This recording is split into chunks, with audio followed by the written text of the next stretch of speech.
Welcome to the CrashOut. There we go. Now we live. Yo, what's good, everybody? Welcome back. Episode 61 of the CrashOut podcast. Y'all already know last week we had a crazy episode. Speedstorm running around everybody like crazy. Kind of doing everybody a little bit, maybe not a little bit, but a lot of bit high key dirty. But we ain't stopping there, man, because people are still upset. And rightfully so, man. The servers kind of cheeks.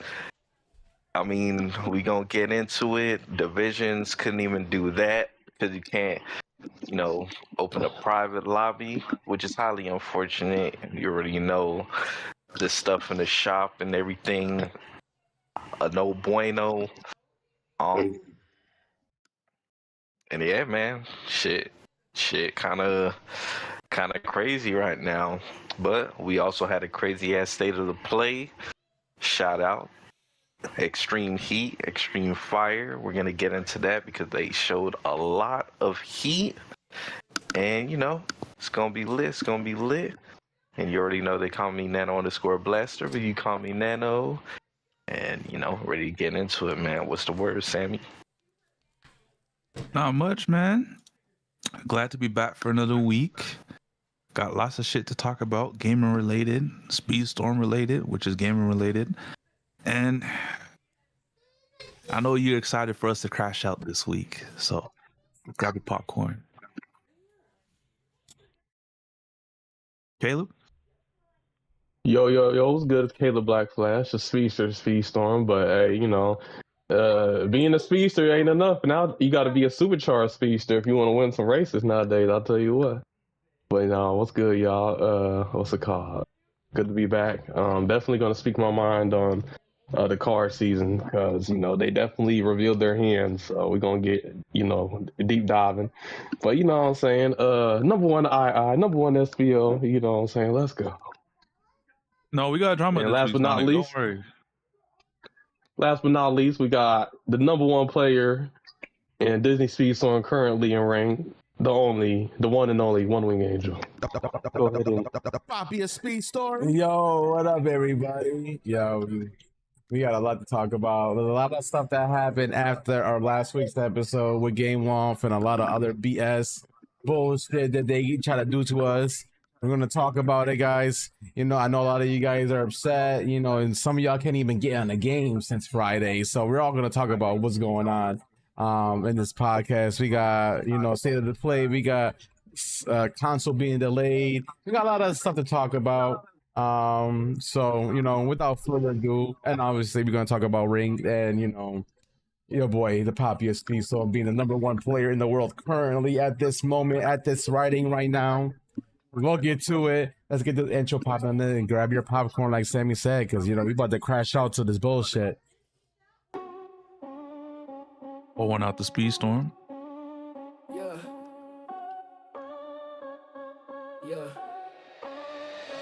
Welcome to the crash out. Put your seatbelt on me cause we about to lash out. If you hating on the crew, you getting thrashed out. Man, we going so fast, we about to pass out. Pockets for the gamers, man, it's time to ride out. Welcome to the crash out. Put your seatbelt on me cause we about to lash out. If you hating on the crew, you getting thrashed out. Man, we going so fast, we about to pass out. Pockets for the gamers, man, it's time to ride out. We covering the drama, we talking about your mama. We smoking on the ganja, we drifting in the Honda. We turning up with Sammy, OneWinged's with the family. Black Flash jamming like a lammy, Nano always understanding. Yeah. Welcome to the crash out. Put your seatbelt on because we about to lash out. If you hating on the crew, you getting thrashed out. Man, we going so fast, we about to pass out. Pockets for the gamers, man, it's time to ride out. Welcome to the crash out. Put your seatbelt on because we about to lash out. If you hating on the crew, you getting thrashed out. Man, we going so fast, we about to pass out. Pockets for the gamers, man, it's time to ride out. All right. Let's go. All right, so first topic, hey, we're gonna get right into it. Disney Speedstorm. So as you guys know, this is the car season. So many people have been wanting to see, the viewer numbers been up for the season. You know what I'm saying? A lot of people are excited for this. And did it live up to the hype? And we finally have our answer. No. This season is a disaster. It's actually one of... Why not, Caleb? This was supposed to be the season to get everybody in the game. Hell no. Didn't they say that about Incredibles? Here's it was, you know, and it's not even the rank mode. The reason for the season, which is cars, is the reason why this is the worst season, is because they literally took away everything from us so they could charge us more money. What am I talking about? I am talking about the golden pass. So last week we didn't know what the changes were going to be. We did a lot of speculation, but now that the season is out and we see what has happened, it's a big no-no. So essentially the golden pass, which is the battle pass, usually in free-to-play games, the battle pass is $9, and with the $9 you get, currency, you get the character, whatever. You know, that's how it's been going for for the last like 18 seasons. You get the golden pass. You know, you spend $9, you unlock the character, you can get them to level 40 or whatever. But now, this season that they've been advertising cars, you know what I'm saying, we're supposed to get Lightning McQueen, Tomato Cruz. They took the cars characters out of the golden pass. So literally the season of cars, you can't even get the cars characters within the season pass. So it's pretty bad. And why did they do this change? You know, a lot of people wondering, well, why would they take the characters of that season out of the battle pass? Well, the reason is because they wanted to sell the cars characters for $50. And I don't mean $50 to max them out, $50 to, you know, get them to level 50. No, I'm talking about level 10. You got to spend $50 just to unlock, you know, the cars characters for the season. So you would have been something that would have cost you $9 guaranteed. Now you got to spend $50. And that's why they did the change they did. It's not enough that people spend $9 every single month, you know, because not only did they, you got to spend $9 for the battle pass, they split up. The first bad change they did in this game was when they split the seasons into two parts, where we were forced to spend $10 for each part, which is basically $20 a season. But now it's like, no, they want to spending $50 a season, you know. That's kind of like this is the new norm. So definitely got a lot of people upset.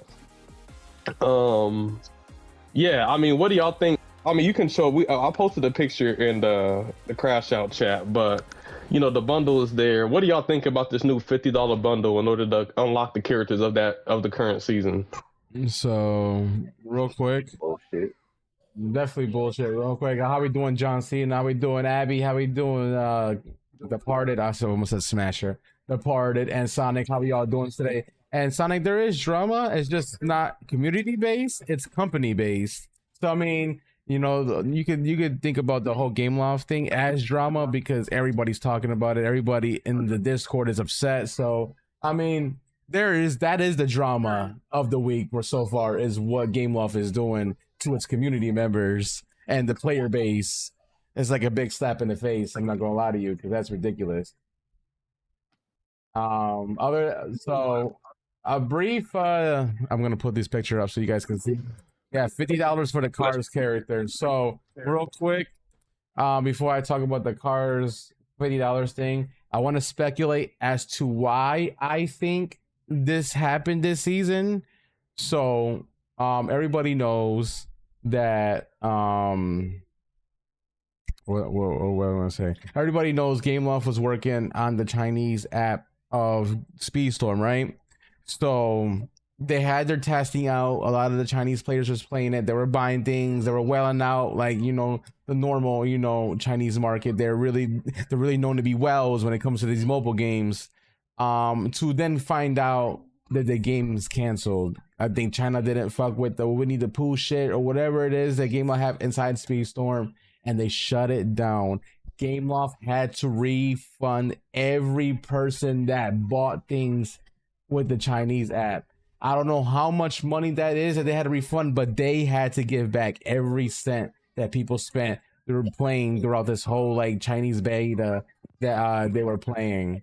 So my speculation is they made this Cars change, one, because they knew the Cars characters was the most requested characters in this game and it was highly popular, and two, they knew that if they were to do this change, a lot of people would give in to this Cars $50 pack because people want the characters that bad.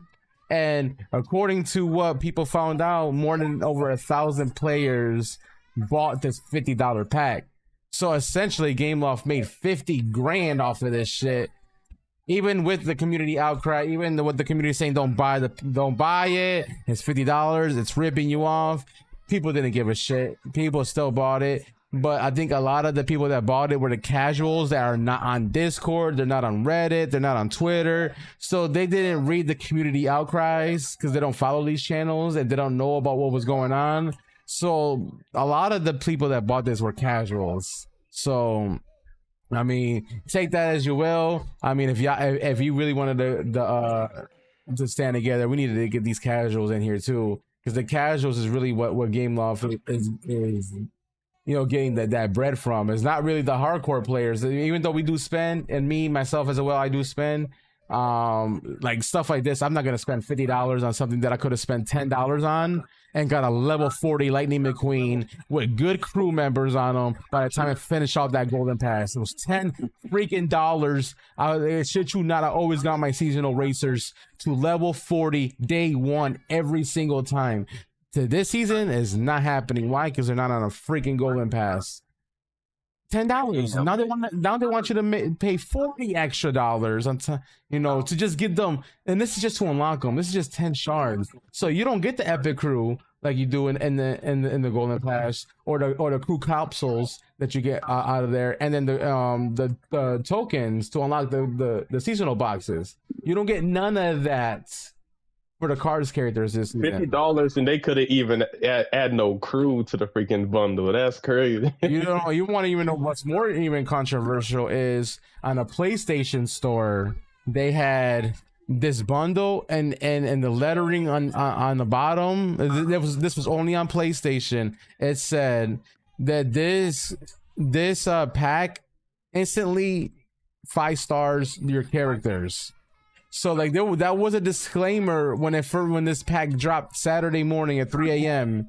It said you are able to max out the characters in this box. People were buying it thinking they were going to get level 50 characters when it wasn't. It was a typo and it was a mistake that got fixed a couple hours later. But a lot of people I heard bought that. I think some of them actually got it refunded because of that. I don't know, because I'm not one of them. I was thinking about doing it, but by the time I decided to try to do it to get that refund, they already changed the lettering. So, I was like, I'm not going to risk it because they already changed that shit. I'm not going to do it. But and then for the people that did buy it and they try to get refunded through Gameloft, I think the people that got it refunded, they got it refunded through PlayStation, not Gameloft, because it was technically false advertisement. So the ones that try to email Gameloft for a refund, Gameloft told them it's a gotcha box. They can't refund you, but they gave them 10 epic shards for each racer. So the people that bought it, so for the people that did buy it back on Saturday morning with the max out like wording, they got basically the epics unlocked for them too, and no additional cost.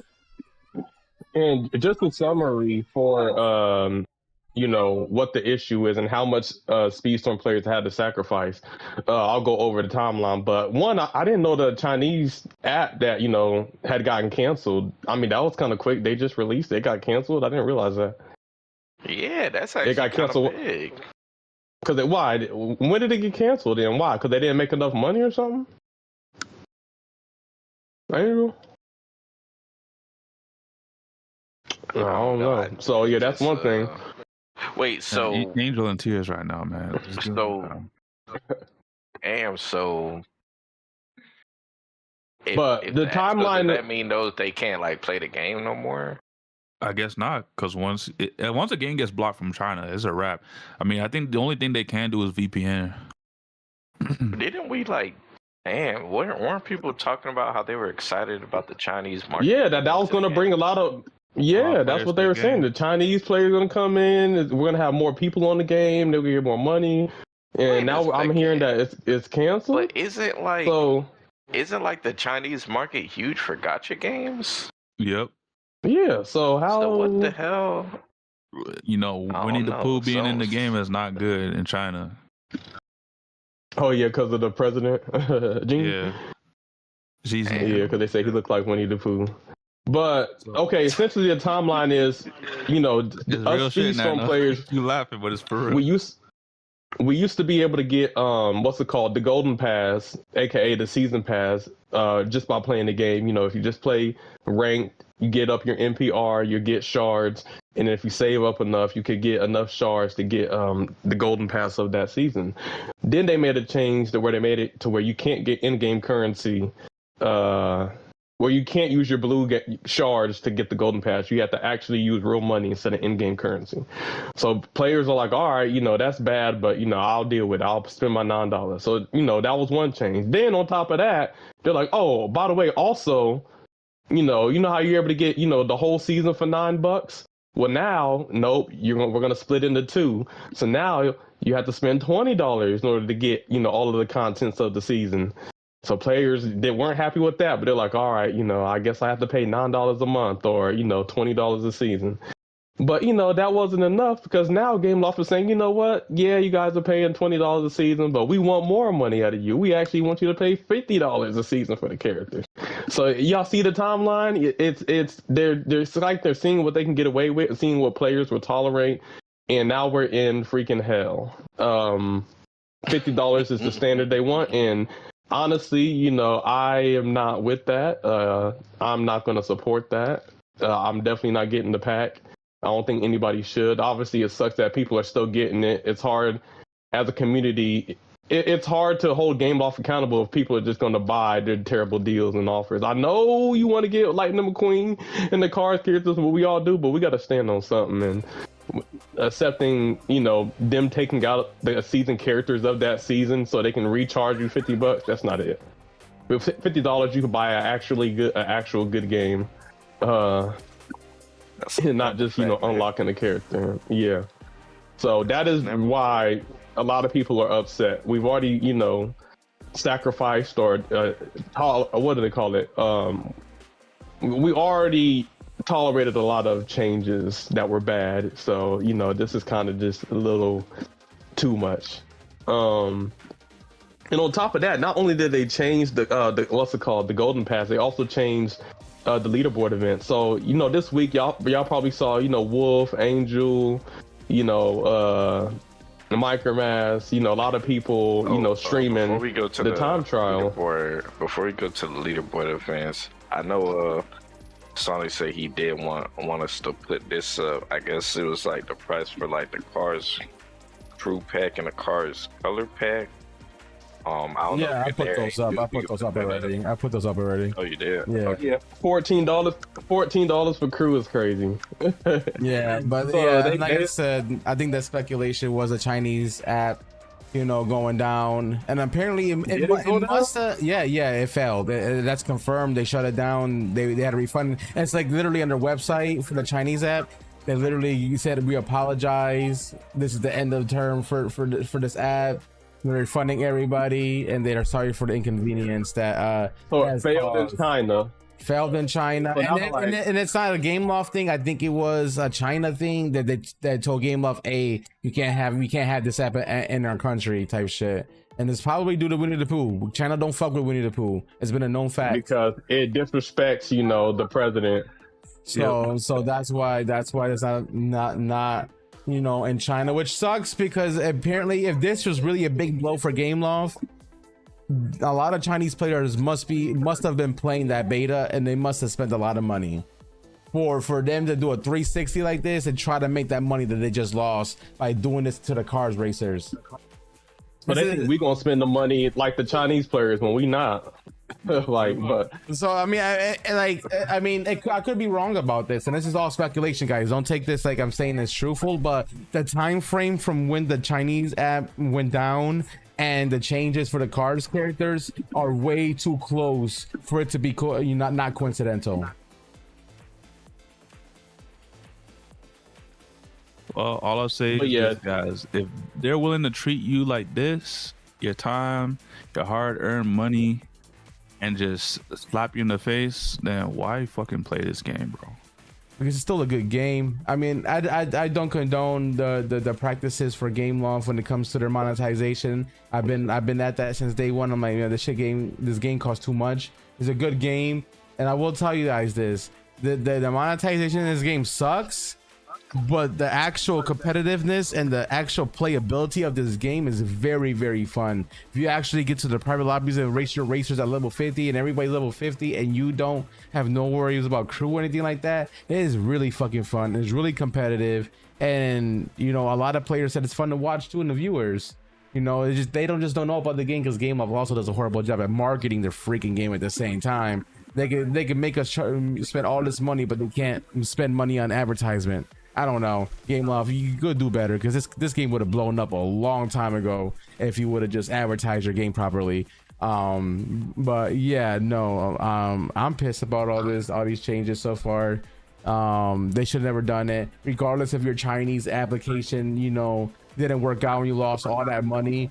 Don't expect your American players and your players from other countries that are still able to play this game to fund your losses. That's not what we do. We play your game, not freaking put money in your pockets. Like, that's crazy. You're like abusing everybody and doing all these crazy practices to suck all the money out of all your players, and that's not cool, man. You can make your money. You could have made all this money off of your freaking golden pass. More people would have bought it because it was only $10, and you probably would have made that money back anyways.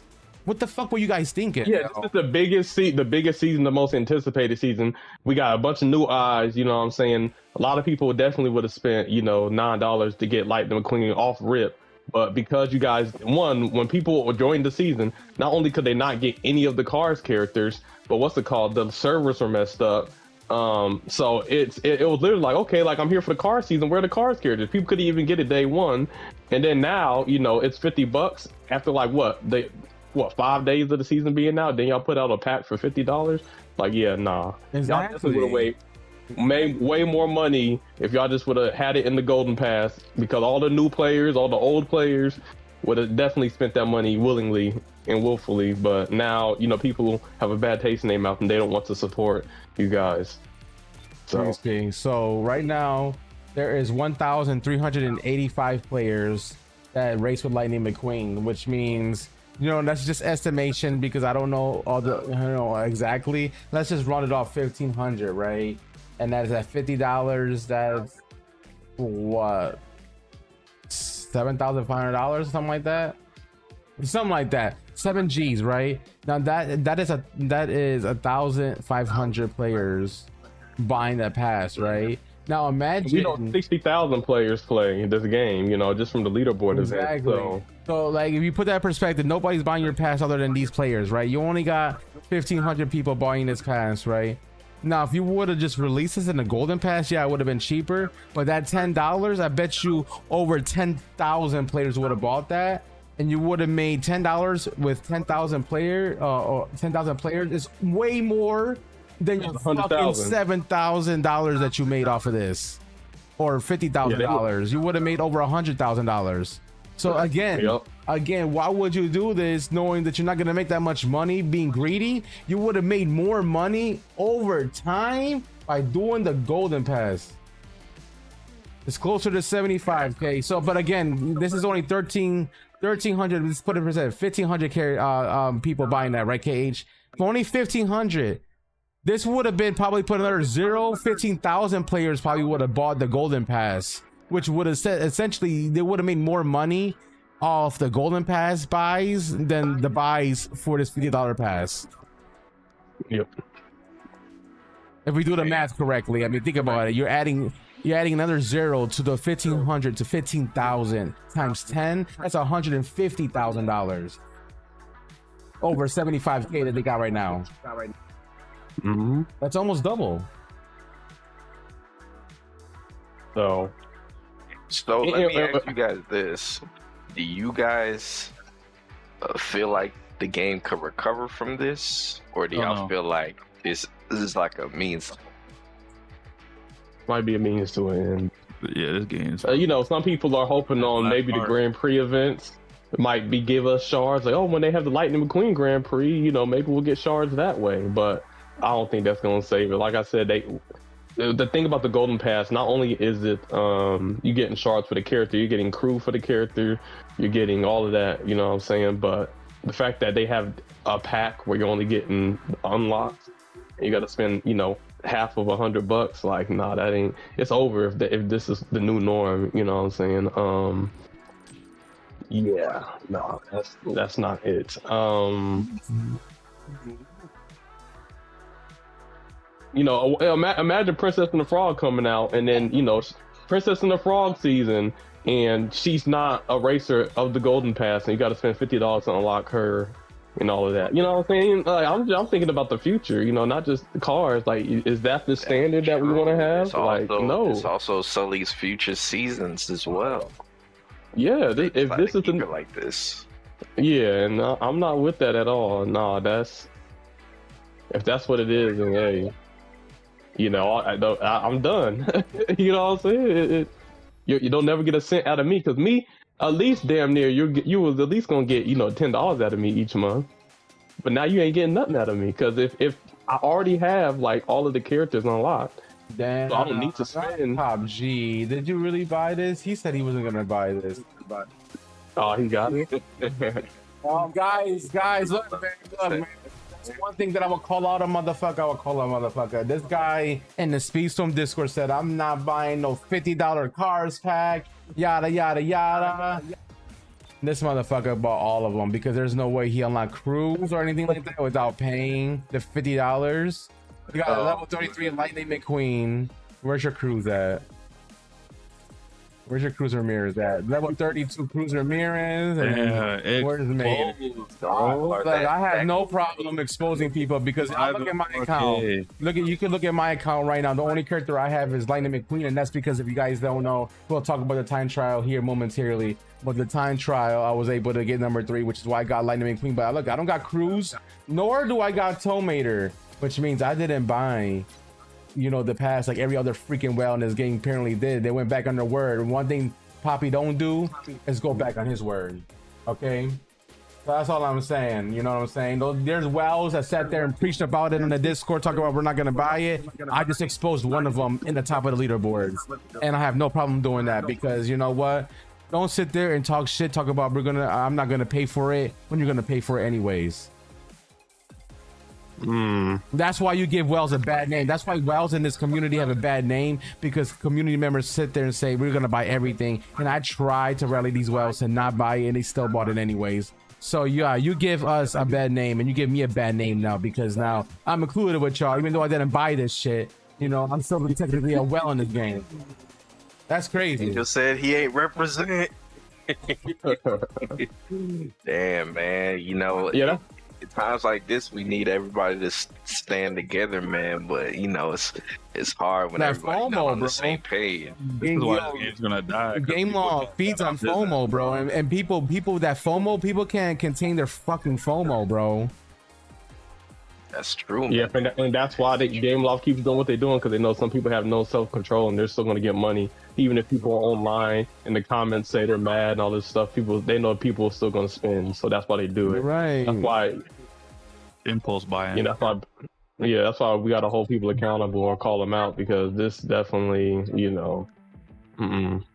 But also, I guess with this new change of them taking the cars characters out of the season pass and making them just bundles, that also affects, we'll see, but this basically could affect the universal boxes. So, you know, obviously, if you didn't know, universal boxes is how a lot of people were able to max out crew for different characters and even unlock some characters. Like, for instance, the Alice in Wonderland season, I did not get the golden pass for Mad Hatter because I really don't have any care for that character. But yeah, I was able to unlock Mad Hatter just by unlocking the universal box using my season coins. But if the cards characters aren't season characters, then potentially next season the cards characters will not be in the universal boxes, which means you will not be able to get crew and you will not be able to get shards for the cards characters in universal. So that's actually a big bad change if that is the case, because they're really making it hard to get characters unlocked. I don't know if this means that they're going to add like Moana and Maui to Universal Box next season, but essentially it's not looking like the cards kit is going to be a part of that. So that's unfortunate. That's still speculation. I know a lot of people said Martin from Gameloft said that there was no talks about it and whatnot, and I'm just going based on what I experienced was with uni boxes and the seasonal racers. Is everything that's usually able to be bought in the daily shop is usually in the Universal Box, but I mean, other than mid seasons, but the only mid seasons that were in the daily shop was the Figment and the Wally and Eve, like racers and crews. That was the only mid seasons I was able to max out because they appeared in this shop. But now, as you see, I still have a lot of locked, empty boxes here that I can't get, and I still have a lot of mid seasons that I can't get, and they're not in here. The cards are in here, obviously, from what I have unlocked. I can buy them in the daily shops, but that doesn't mean that they can just flip the switch and not put them in the Universal boxes. But I mean, at least in my stance, even if I don't win a lot on these, I can try to go hard on these daily specials and just keep buying everything that I see when they come into the daily shop, and try to get as close to max as I can doing it that way, unless they do make changes and they revert something. Maybe part 2, they're like, you know what, we're gonna revert it, we're gonna add the character in the golden pass for part 2. Maybe they'll give you a part 1 one for Lightning McQueen as well, and just look, Gameloft, you can literally revert these changes for part 2, give us a part 1 pass and part 2 for Lightning McQueen, and then charge that separately for $10. And I think people will still buy that because that's still a guaranteed level 40 Lightning McQueen for $10. You can do a part 1 and part 2 and both in part 2, and people would literally buy that, and they will literally be grateful because they can literally do the $10 thing and they can get these racers. That's all I'm saying, Gameloft. There's still time for you to reverse this. That's all I'm saying. There's still time. They won't. I'm not holding my breath. It's definitely a good suggestion, but I don't think they're gonna do it, man. The way they've been moving, I don't think they're gonna do it. I gotta give it to Angel, man. He keep defending these guys. He keep being optimistic. Sammy, look, Sammy. There's one thing that I would preach about in this game, man. I played every single freaking car racer known to man since I was a 90s kid. Okay, from Diddy Kong Racing to the original old Mario Kart to F-Zero to Crash Team Racing to every other car racer you could think of. I played them all. This is by far one of the best. No, I didn't play that one. I played the Little Big Planet one. That was pretty fun too. I played that one as well. Yeah, Little Big Planet Karting. This game right here is probably pinnacle of kart racing that I've played. It's the most competitive. It's the one that I have the most fun in, aside from Crash Team Racing, because that was my other number 1 in Double Dash. But this is up there with those of my top, and this can literally be the best car racer if done right. And I don't know if Gameloft don't know this or they just don't fucking care, but like they can literally take everybody from Crossroads and anywhere and everybody from Mario Kart if they just made this game a paid game, keep the mechanics the way you had it, and just let everybody earn the shit by grinding, and that's it. And then do DLCs for new characters along the way. DLCs, that's it. All that's wishful thinking, but the thing about potential is it don't last forever. And at this point, the way that they're heading, whether it's the executives in the office and the devs, this game is cooked, man. They did this not only once, but now twice.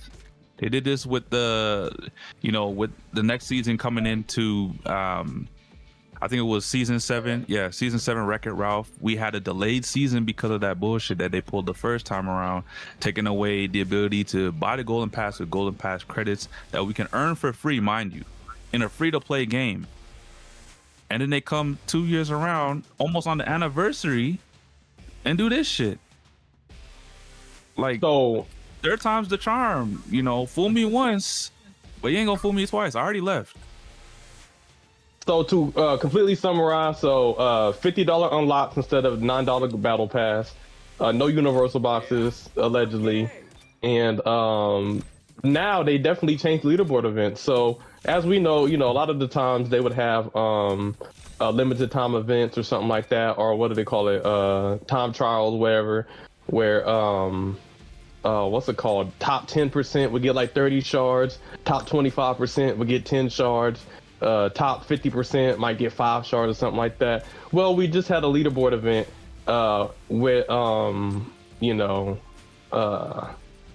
to get Lightning McQueen shards, and unfortunately they followed the Tails route where first place gets 12, second place gets 11 shards, third place gets 10, and then fifth or top 10, 5th through 10 get 4 shards, and then 11 through 200 get 3 shards, and then 200 to like 2000 get like 1 shard. So essentially, even if you're the top 10%, you don't unlock the character like you would have in the past. So not only did they ruin the golden pass, they ruined leaderboard events. Like, instead of you getting top 10%, now you got to get like top 3. Like, even if you get top 10, you're not unlocking the character, which is unfortunate. How do y'all feel about that? Extreme booty dumpster juice. Man, yeah, something where thousands ain't worth the squeeze no more, bro. Something where thousands or hundreds of players would have got Lightning McQueen unlocked right off the rip. Thousands of players. Now only 3 players. OneWingedAngel and Wolf. And Rugo, that's it. How does this happen, bro? I'd like to what do y'all think happened in the meeting when they were planning this? Like, what do y'all think was the game plan? Like, how do they make more money? And the devs are probably like, well, this doesn't even equate to more money, though. Did they think everybody? Yes, it does. Because think about it, Nano. If you can't unlock the character, how are you gonna unlock? If you don't have enough shards to unlock the character through this leaderboard challenge, right? How else are you gonna get the shard? You gotta pay for the pack. Yeah, the only way to get does that mean everybody's gonna buy it though? Damn, purple loaded. Everyone's gonna buy it, but they gotta think enough people will buy it. This $50 pack. I'm literally going through all this player base, bro. I feel like Migo too would have let them more money on the back end. Tis, bro. I'm calling all y'all hoes out. What they're doing fabricated scarcity, right? So if you cannot get card shards in any way, but buying the pack, that's going to incentivize people to buying the pack, because even if you do the leaderboard event and you do the chapter 6, all of the chapter 6 stuff, you still won't unlock Lightning McQueen. Mm-hmm. You know what I'm saying? So it definitely incentivizes people to buy who are desperate enough for the cards characters to get that pack, and that's why they did what they did. So you can't get the golden pass to get the cards characters. You can't do the season tour to get the cards characters. You can't do the leaderboard event to cards characters. Well, hey, I guess I gotta spend money. And now some people are like, yeah, you can't do the leaderboard events and get the cards characters. Yeah, only 3 people out of 60,000. Out of 60,000 active players, only OneWingedAngel, Wolf, and Rugo will be able to unlock, Lightning McQueen. Everybody else is shit out of luck. So, said top don't you know even what? unlock the crew though. Hold on. You know what though, Angel? If you ever decide to sell your account, you know how rare it is because you got Lightning McQueen. That's crazy. I will never sell the Lightning McQueen account. I'll pay $1 million for the Lightning McQueen account. Okay, now I mean, nobody's gonna pay that because I could just sit there and just sell my account and just make it, and just buy all the shit all over again. Yeah, and but less than $1 million. People are buying $10,000 knife skins in Counter-Strike, bro. What you mean? You never know. Some Disney fan. Hey, if somebody want to buy my account for $1 million, come DM me on Discord. We go talk about it. So, yeah, because I mean, that's been the thing. Because what people have been doing since the season started, they've either been doing the new rank mode, the solos, or they've been doing the time trial nonstop to try to get top 3. This was probably the sweatiest time trial because since only 3 people are going to unlock Lightning McQueen, everybody's trying their hardest. They pulling out all the tech, all the buddy hopping, all the rail tech, all the. Yeah. Well, now that Wolf is in here, you look, man. Wolf and Rugo had me doing this time trial for the last 5 fucking hours of the time trial before it ended. That's literally all I did for 5 hours. To literally make sure I had a top 3 spot. I beat Rugo at one point. I went number 2. Rugo beat Wolf and got number 1. So I'm sitting here trying to get the fastest time possible. And I had 5 hours of stressful racing. I was watching Rugo, and Rugo was also watching Wolf. After he was done with his, I was watching everybody's runs while I was doing my run, and I'm like, yo, this is crazy, bro. I've never focused on the time trial in my life. So Wolf got the epic and the Lightning McQueen. I think it was like 14 or 16 Lightning McQueen shards, and then it was like 12 Guido shards. And number 2, I think, had 10 Guido shards and 10 Lightning McQueen shards. Or no, maybe 12. And then 3 had 10 Lightning McQueen and 6 Guido shards, I believe it was. And I'm not gonna lie, Angel, it sounds like you worked harder to get these shards than any other time trial you've ever done since the beginning of Speed. He barely just 5 hours now. Fuck that, He bro. barely made it. I put in that work, working. bro. I put in that. I had people on my YouTube channel talk about, hey, yo, bro, you're not number 2, you're number 4. You got to go back up there and get that top 3 spot, get that Lightning McQueen. I was like, people on my YouTube videos were telling me that, watching my YouTube videos, letting me know, hey, you got to get the number 3 spot back. And I'm like, hey, I'm actually doing this right now as we speak, right in this comment right now, trying to get his number 3 spot. And yo, I was able to secure the number 3 spot. Literally, like, I think the last 30 minutes of the time trial or something like that, I got a 104.3, and that was out. Couldn't get anything better than that. Wolf got 1.41, I believe, and then Rugal had almost a 1.4 even. So, but you know what? But you know what the messed up part about this? In order to do this time trial event, you had to have one, what's it called? Zootopia characters. So if you didn't, get the golden pass for the last season, then you're kind of SOL. And on top of that, crew definitely mattered because the times were so close. Having max crew definitely made a difference. And I know some people, they might have spent some extra coin in order to get max crew for duty hops or whatever. And so, like I said, even since it wasn't regulated, like it kind of still is kind of like the more money you pay, the more of an advantage you have in order to unlock the car's characters. So it's all money at the end of the day. It's crazy. I want to see Lightning McQueen on level 50 regulated, yo. I'm gonna show you guys real quick because not many people got this guy. Oh, here you go. Angel, if you do that shit, people are gonna be like, man, we don't have the character, man. What Look at him flexing. Why would we care about he's tucking us right now. He's That's crazy, bro. Tucking us. That's yo. I won't say Lightning McQueen throws me off because I have racing with him because he moves while I'm racing. So the car be moving. I'm like, bro, does my car got hydraulics or something? Like, dude be moving while I'm racing. It kind of throws me off a little bit. I'm not gonna lie. I remember Angel used to back then when Angel started doing like the time trials and stuff. People used to get mad in his comments talking about someone, wow, thanks, but we don't got the crew to do this. What the fuck? They used to get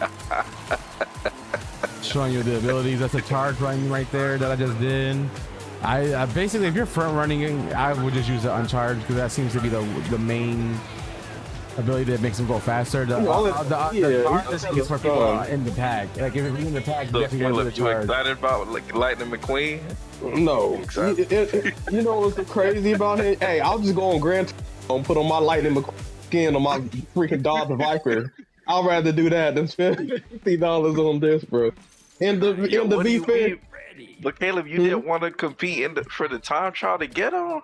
I did. I got top, 50. Top 60, bro. Here, Nano, I'm not going to get top 3. At best, I was going to get top 10, and even then, I would have 4 shards. So I'll say, real racing setting. I'll just get 3, bro. I'll just get 3. Bro, you got to spend 10 hours, bro. Yeah, even Toxic didn't get it. A lot of good players, man. Not just me. A lot of good players did not get Lightning McQueen unlocked, bro. They tried, even though they did all the tech, they did everything, they did all the perfect racing, they still didn't get it, bro. So, I was saying, it was. If y'all want to know Lightning McQueen at level 50 regulated, he goes 141 miles per hour with the manual boost active, and then with his uncharged unique, he goes 155 miles per hour. I will say this though, out of all of the Cars characters, I'm gonna be completely honest, Lightning McQueen's the weakest character from the looks of it. It definitely seems like Cruz Ramirez has a better ability. I heard Cruz goes faster. Yeah, look at what's it called, BRZ Wolf. You know what I'm saying? He has a YouTube channel. You can check out his channel. It showcases the character, and Lightning McQueen's the weakest. Cruz is faster, Tomater is faster, and he had when he does his abilities and he does his auto. You know what I'm saying? His passive, it don't make him like that much. I mean, yeah, his passing, he get around them turns real smooth, but like when we're just talking about abilities, his ability is not as fast as Cruz or a Tomater. Damn. So Isn't yeah, Tomater I don't like Queen of Hearts? he but better. Yeah, Tomater is gonna be he's cold. But Man. this doesn't mean he's quote unquote bad, but he just has a boost and he's not invulnerable, but you know, he has a boost. Hold and on. he gets, Okay, I don't know if he's gonna scale with speed. Maybe if it scales with speed, like the faster you get Lightning McQueen, the faster his ability goes, but I think it goes like 150. Looking at Angel, what is it, 150? So he goes 141 right now. 141 without my unique active. That's 141. And then when I pop his unique right here, and let's see if I got this. Straight line speed. Straight line, 155 miles per hour. That's not good, bro. So let me ask you this. So Let's be honest. He's the best for lightweight tracks. No, I think the king of lightweight track. 155 is actually not bad. That 150 when 155 is not bad. That's and regulated. That's about heavyweight speeds. Yeah, How fast does Zeus go when he does his unique, or how fast does other characters when they get a speed boost? You know what I'm saying? Like 155. Yo, even Moana, if you just after with the new update, after you use her auto or after you use your ability and it ends, you get like a speed boost, and she goes like 158. So her speed after using her ability is faster than Lightning McQueen's speed. damn. So Wolf said, He said, "Hey, look, you not seen the vision, man. He gonna be the king of the lightweight trick." I do agree. I can see that since he doesn't get slowed down with his with drifting, then he'll be able to keep like middle or heavyweight speed on lightweight tracks or whatever, or high handling tracks. He won't be slowing down. Hey, So Wolf, he won't be 1v1 slowing right down. now. 1v1 between. I definitely. Damn. So let me ask y'all this. So let's say Lightning McQueen, right? He's probably the one that people want the most. Obviously he's the face of the cars. If they were doing it the traditional way, wouldn't he just end up coming out in part 2 so people wouldn't have him early anyways? Yep. Or he would have been part 1 in Cruz Ramirez, since she's more broken than him, would be part 2. Yeah, but they always go with the face for a second. They like to, to kind of keep people on. They always put the face second. So Yeah, I see. Yeah, like Mr. Incredible was in part 2 or whatnot. Yeah. So doesn't that mean that technically people got Lightning McQueen even though he wouldn't have been available before? No, because there's nobody unlocked Cruz Ramirez or Tomater, so the whatever would have been the part 1 character people don't have. But what if you end up getting those before part 1 even ends?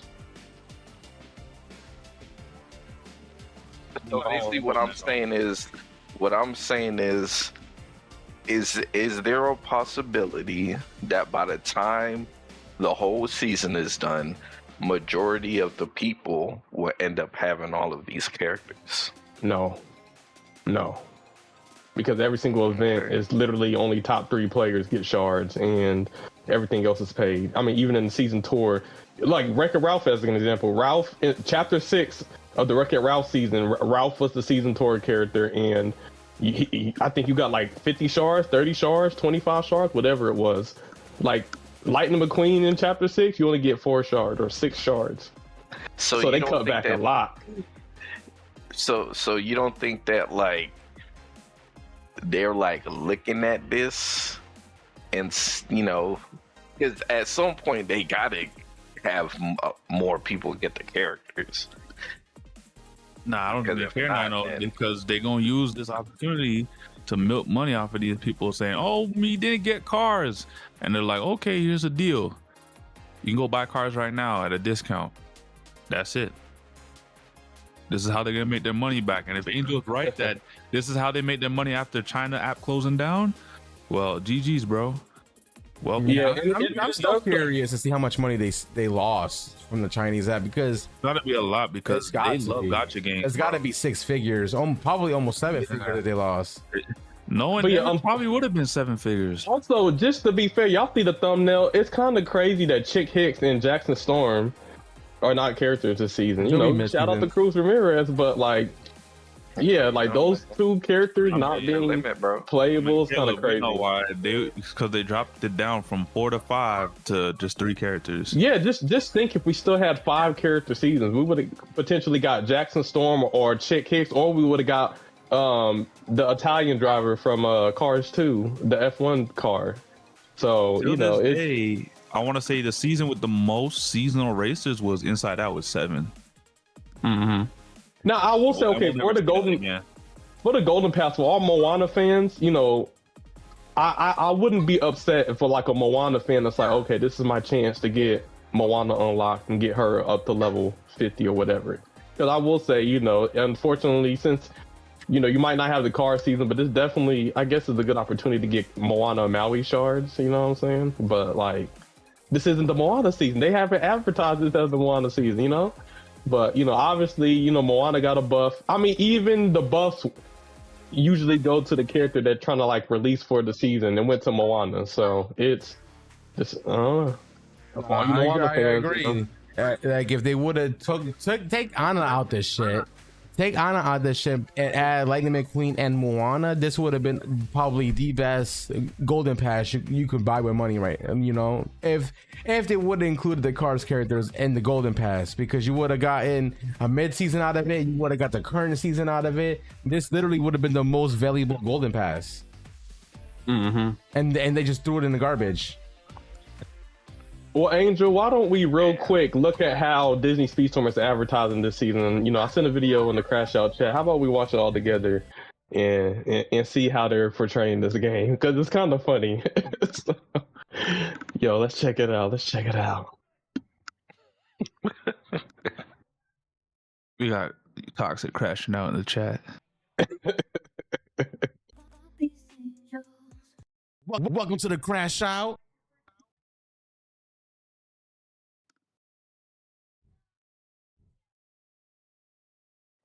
So this is what they showing, you know, people in order to get them to come to the season. So one thing I will say, Gameloft does an amazing job at trailers. Does it matter if you can't get the character? No, it doesn't matter. But they do a good job at making trailers.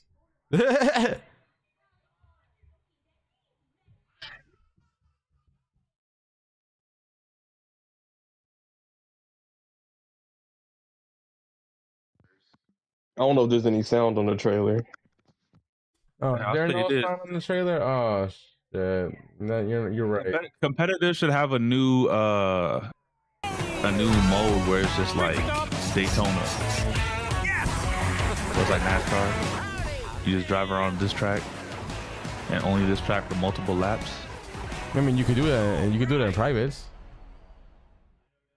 I mean, yeah, but I'm thinking like, imagine competitive and you just riding on this track, and the winner of like the I guess the stamina race would be like the winner of the season, like who has the most points. Like, you know how they do it in NASCAR? That's what I mean. Oh yeah, no, I get that. Essentially take that format and do it with this track. Call it a Speedstorm 500. Oh shit. Yeah. So I mean, they posted this on that Cars trailer. Hyped y'all up. I mean, they posted This trailer. I went to PlayStation because they did show this on PlayStation. I looked in the comments and people were hyped, like, "Oh damn, this looks dope! I might have to try out this game." You know, they got Lightning McQueen, they got Emperor Zurg chasing Lightning McQueen. Oh shit! I remember, like, people was seeming excited, and then I'm just thinking they gonna download the game, log on to Disney Speedstorm, and then there ain't gonna be no car characters for it. Yeah, no car tutorial. It's crazy how they're promoting this game to be, you know, cars, but when you download the game, you can't get no cars characters. Or are they gonna see, damn, I gotta spend $50? Right, that's like a whole new game right there. Gameloft, you charging $50. You know what I could buy with that $50? I could buy Expedition 33. with that 50. That's a full-fledged game. You can. You can buy Arc Raiders. Raiders. Yeah. You can buy so many games that are really good out right now that you could spend countless hours on for $50, and you want people to spend that $50 on 3 characters that is only 10 shards apiece. Guys, you tell me I can get a Game of the Year contending game at $50, or pay $50 for the cars pack? No, all of the budget went to the trailer. So that's why they charging us an arm and a leg so they can make these animated trailers. No gameplay at all. There was no gameplay in that trailer. It was all cinematic. Man, it looked beautiful though. Don't get me wrong. Yeah, It definitely looked beautiful. It was a movie. I would watch that. That was a fire trailer. I mean, you do something right, Gameloft, and that's your trailers, I guess. You know, I mean, if that really blew it all up, and you spent all your money on the advertisement of a trailer, you definitely doing it wrong. Damn. The bait and switch is crazy. You what Wolf just say? You said some Brazilians and cars content creators tried to make content about this season. They downloaded the game and where can I unlock McQueen? Mater, I'm lost, guy. Damn, so you telling me there's cars specific content creators that wanted to show off the cars characters to find out that they couldn't even unlock them. Gameloft, if that was the biggest fumble in the bag, I don't know what is. You're having new players download your game to find out that they can't even unlock those said characters that you showed off in the trailer. Bro, what are you doing? You talk about wanting to make money and you just fucked up a lot of money. Not even can't even get the characters. Could you imagine they would have been streaming for however long, grinding out what do you call it, tokens to get the golden pass credits, to get the golden pass, advertising this game that way, showing off multiplayer gameplay, and then getting the hard-earned cars characters because they put in the work and the time, and they were showing on stream that they were having fun. Then they showing on stream that they're unlocking the card characters through the golden pass. Nope. That's all gone. Now you just got bad publicity because all these content creators were probably doing content and all their viewers just watched them like, hey, yo, I don't even know how to unlock these cars characters. There's no way to get them. Yeah. It's like, oh, this is looking like a sham. I mean, this is people gave it a chance. New people who were like, yo, even though I've been on the fence, I don't know about the game, I'm gonna try it out. And then they get on and then this is what they see. So this is not only... Isn't this false advertisement though? Yeah, that's what I'm saying. They've been advertising the hell out of the card season just for people to get on the game and not be able to play any card characters. The servers are messed up for the whole weekend. It's a hot mess. It's a hot mess. So yeah, that is attacking the servers, Caleb. Let's not talk about it. Oh my god. Terrible, bro. Terrible. That's all I'm saying. Terrible. But well, how did weren't the servers good on launch of the season? So how did the servers get messed up now? So I will tell you what happened. Ring mode came out. A lot of people are speculating that ring mode is in its own separate server, which is why there's a lot of disconnects happening because it's kind of like 2 servers in one. Like rank mode, I think it's in its own separate server infused with the main server. And that's what all these connection issues are happening because if you think about it, you know, every time you're in your rank, you get disconnected. Like if I will go to a different window right now, right, and I'm going back to the window, boom, I get disconnected. You know what I'm saying? It's like it's trying to connect to that specific server for rank.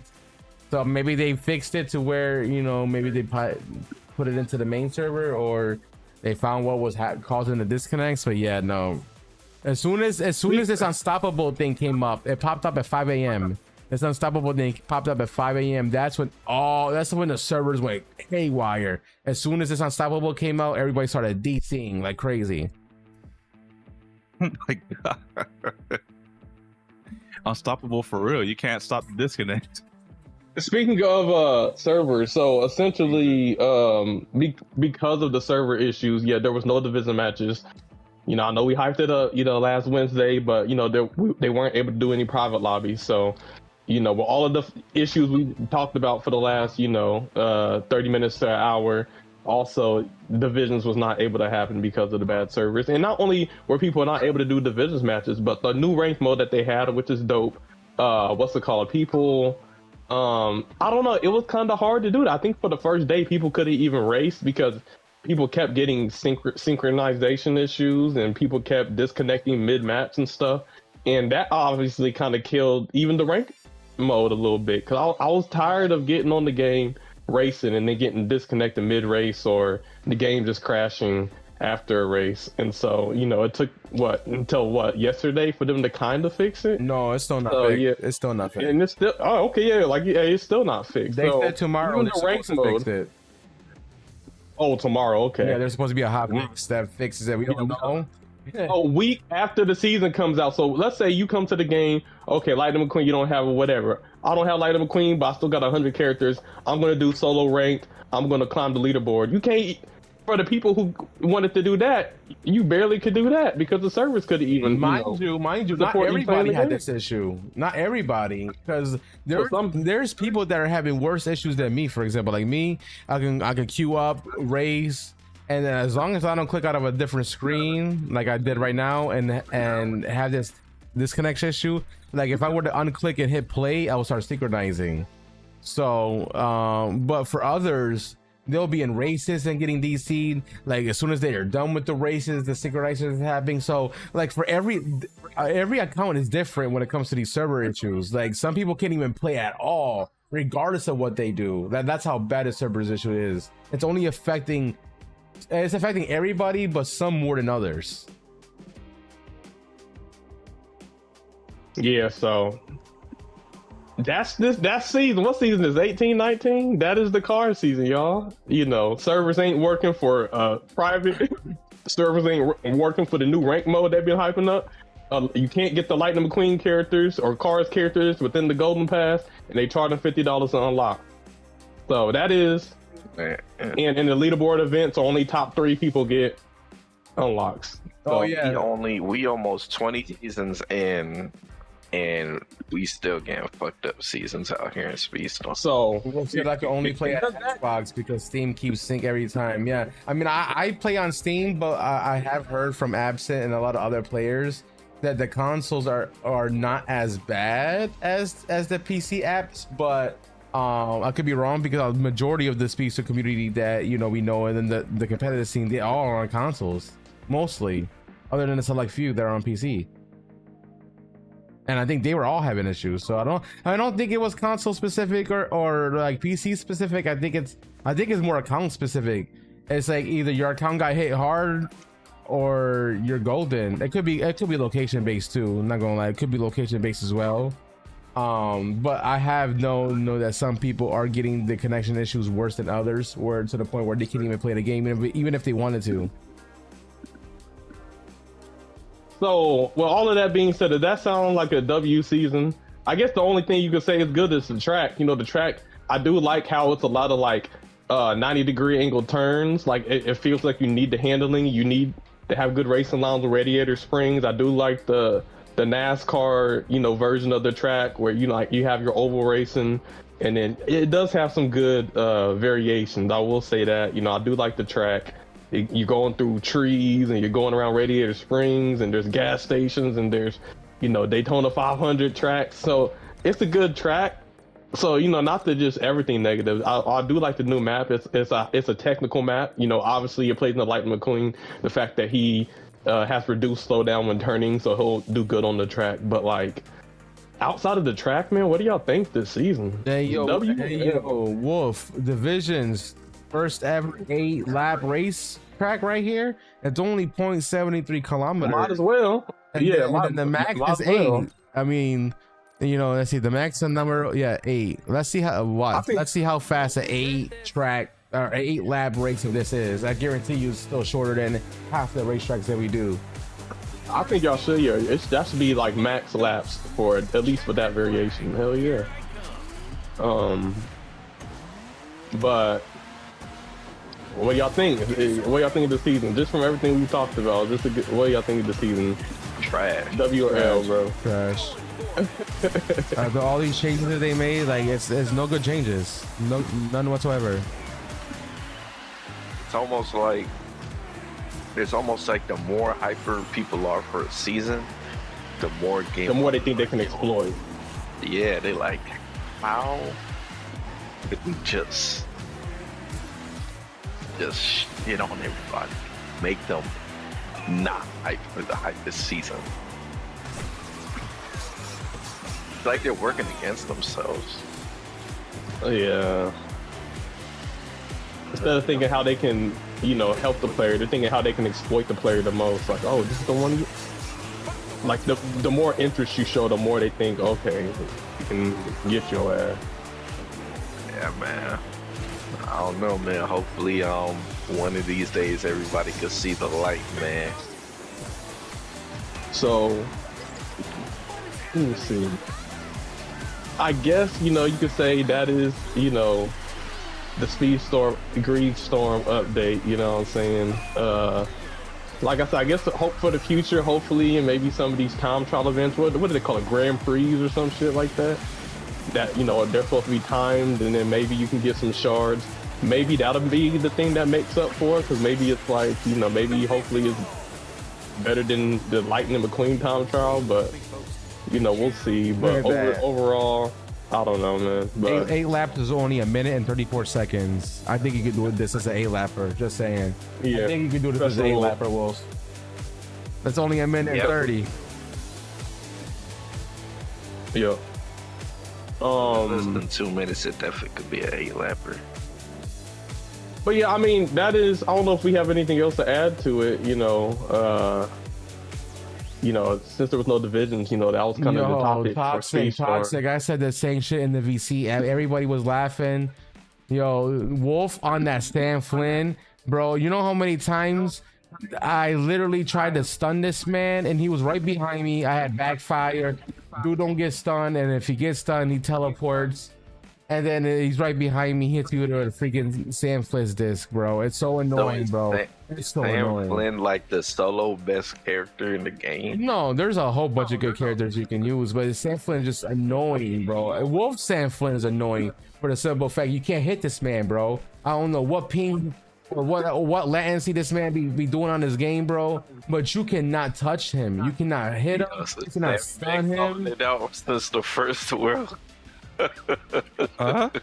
He was calling out the latency. And I'm not the only one that noticed it. I'm not the only one that noticed it, bro. I was the first person that noticed it. Reach told me, and then when I was in the races, I was sharing my screen today, bro. I can't stun back. I was sharing my screen today, right? And Abby and all of them was watching me going against Wolf. And I looked behind myself. I had backfire on me. Wolf was right there with my backfire, just not getting stunned. And they were like, what the fuck is going on? Why aren't you stunning that man? And I'm like, bro, I have no idea. I have no idea. I think I've heard almost 10 people complain about the latency issues. Man, I don't think it's latency at this point. I think Wolf's literally a track ghost. This man transcended through the game reality. He's not even there. Back. That boy in the Matrix, man. He's Neo. You know how many times that man had me crashing out on the VC playing rings? Well, speaking of ring now, since we already talked about everything else, Rainbow definitely came out, guys. We all know that. And your boy, the popular Speedstorm, has officially completed the trifecta of being #1 in every single mode this game has been in. Regulated, the old ring mode, and now the new revamped ring mode. Oh man. Oh, so let me ask you then: is regulated a thing still? Then? Yeah, I just did a regular race. On Lightning McQueen. That's still a thing. This me last time that the leaderboards weren't resetting after a while. I will say the rank mode's been super fun. It's been like literally, balls to the wall.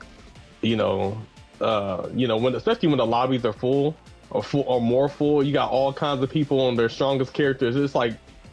It's very competitive racing. Oh yeah, and especially if you could get 8-man lobbies, bro. When we got 7 to 8-man lobbies this whole week that we've been playing the rank since it came out, it has been nothing but a blast. Yo, it's so chaotic, bro. When I shit you not, there is so much shit happening on the map at one point when you have a lobby full of sweaty players, bro. It is so chaotic, but it is so competitive. It is so fun. Like, I will say this really brought back solo modes.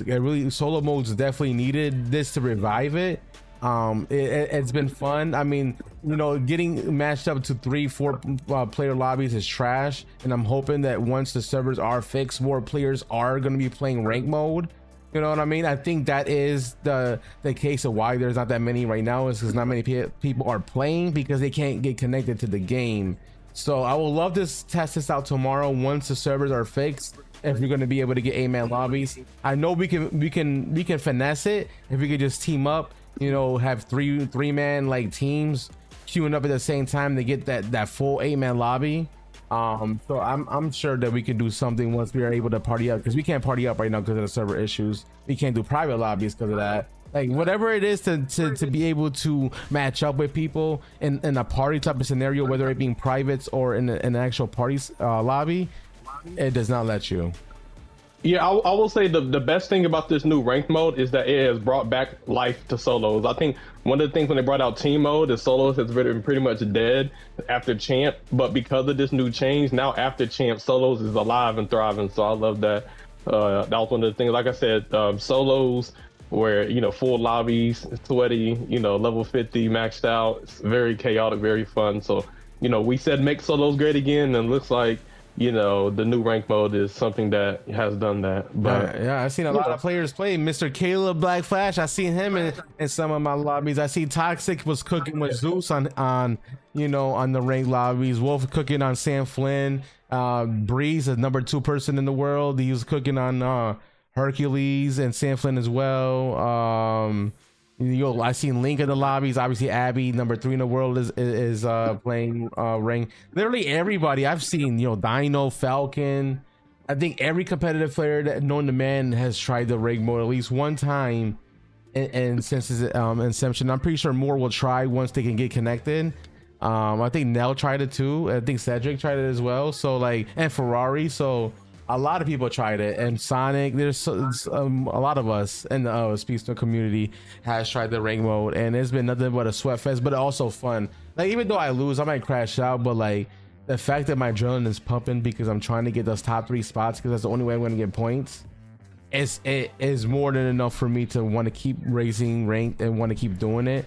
I will say one thing that I would recommend Gameloft try to see if they could fix is the point system. So number 1 should get the 33 points. Number 2 should not get 33 points. Number 2 should get maybe 20-ish points, maybe something like that. And number 3 should get maybe 12 points. And then same for the losses. 4th, 5th, 6th, 7th, 8th should not all lose 33 points. I think if you're in 4th, maybe you don't lose at all, or you get like a -1. And then 5th, you start going down maybe like 10 points, and 6th like 20 or 15, and then so on and so forth. And then if you got 8th place, that's when you lose your 33 points or 30 points or whatever the case may be.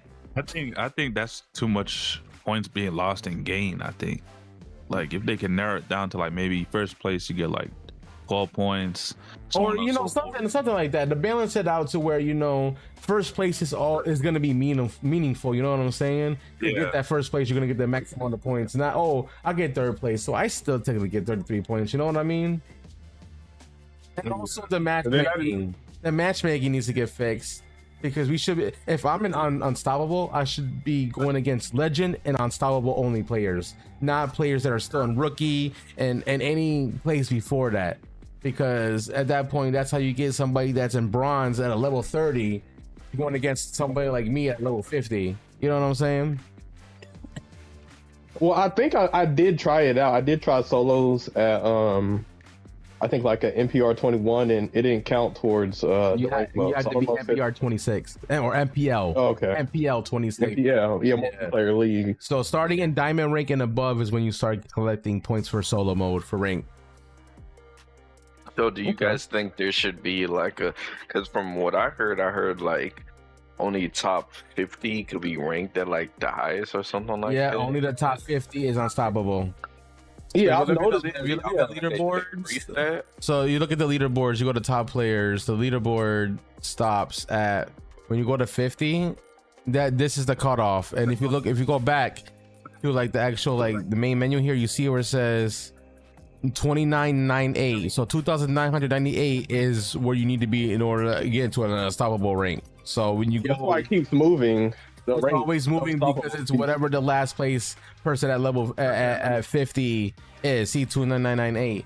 So if you're above that, you get 3001. You would be, or 3000 even. You'll be the new number 50th person on the unstoppable leaderboards. 50 is a lot. I mean, shit. Sonic Crossroads rewarded the top 100 players, right? Right? Yeah. Caleb? Yeah. So I think top 50 is even less than that. So I mean, I think top 50 is fair enough.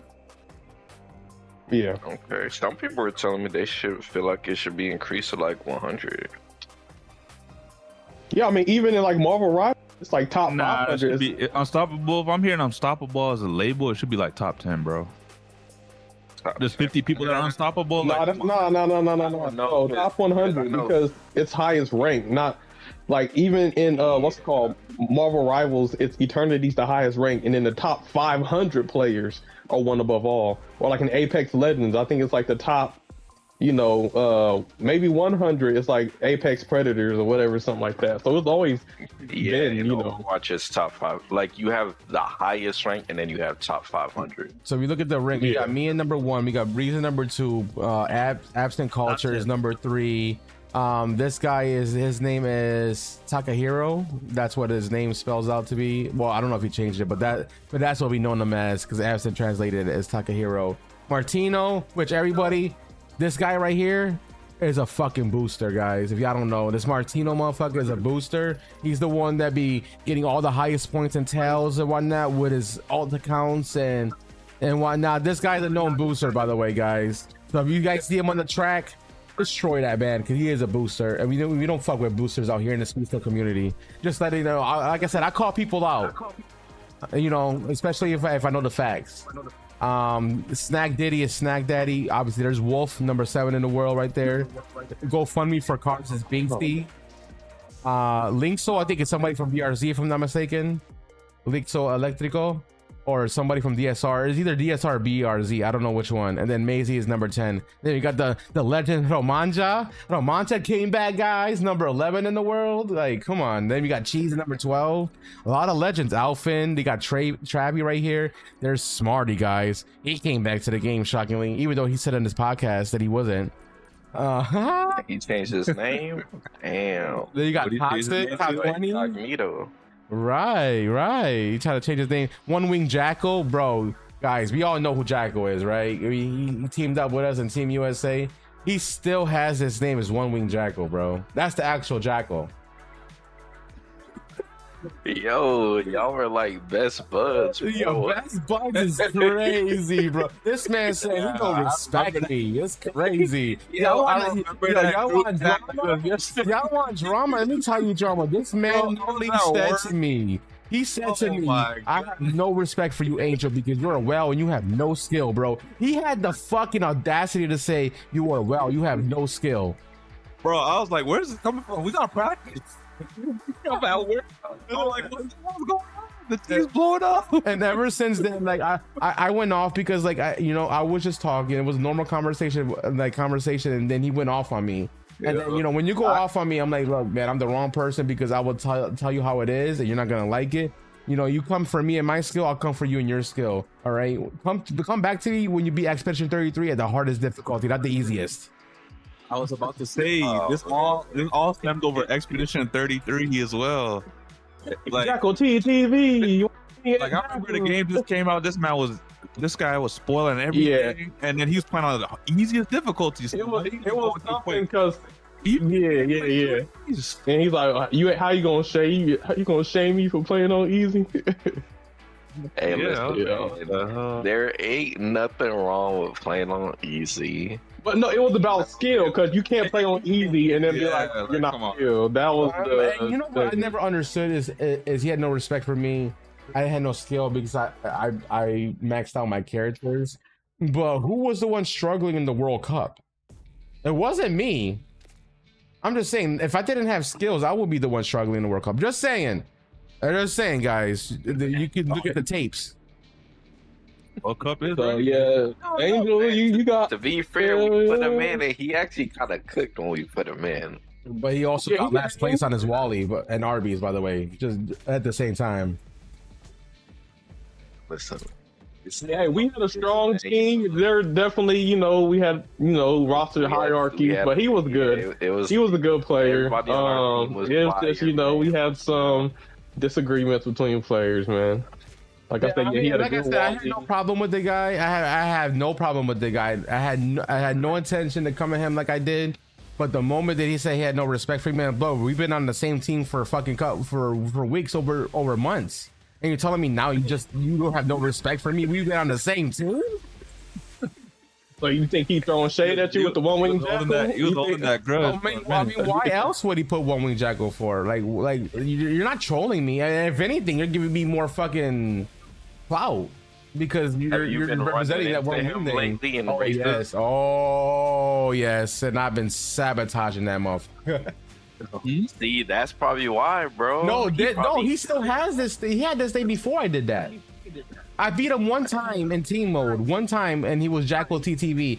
And after I beat him that one time, he changed his name, and by the next race, he had the one wing Jackal.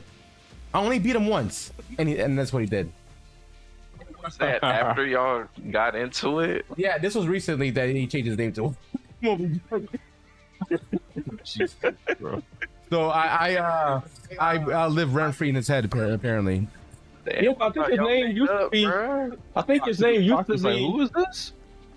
He was a teammate of the Stream Snipers during the World Cup. Yeah, his name was Jackal TTV, or he was also known as like pay to win sucks or something like that, or not or something like that. Pay to win equals no skill. Yeah, that was him. Yeah, that was him too. Pay to win equals no skill, but you playing on the easy difficulty on Expedition. Oh, man.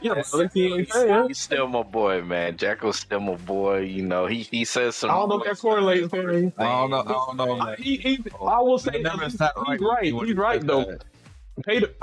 What he said, saying Angel has no skill, that was out of pocket. But because clearly he's proven, case after case that he has skill. Look at the time trials, look at the World Cups, the divisions, all of that. So Angel's definitely proving he has skill. But to be fair, I do understand in a gotcha game or a pay to win game that just because there really are some people who think just because they wail out that they're good at the game, and that's not 100%. There is to come around and say specific people aren't skilled because they spending money.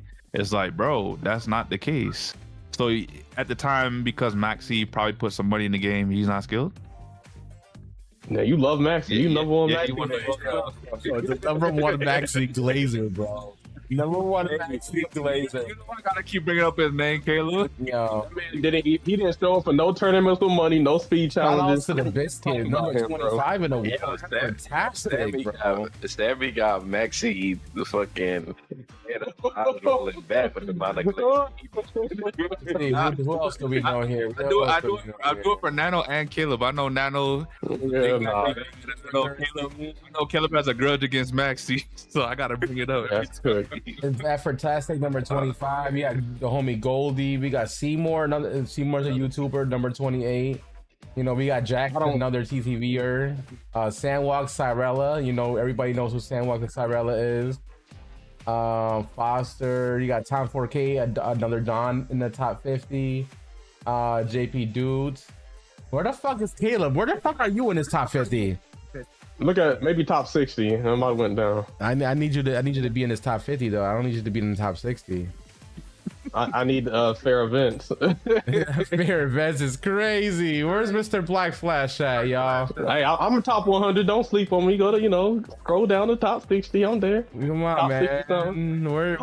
Look, go to 62. Is it 62? That's not even top 60. That's top 70.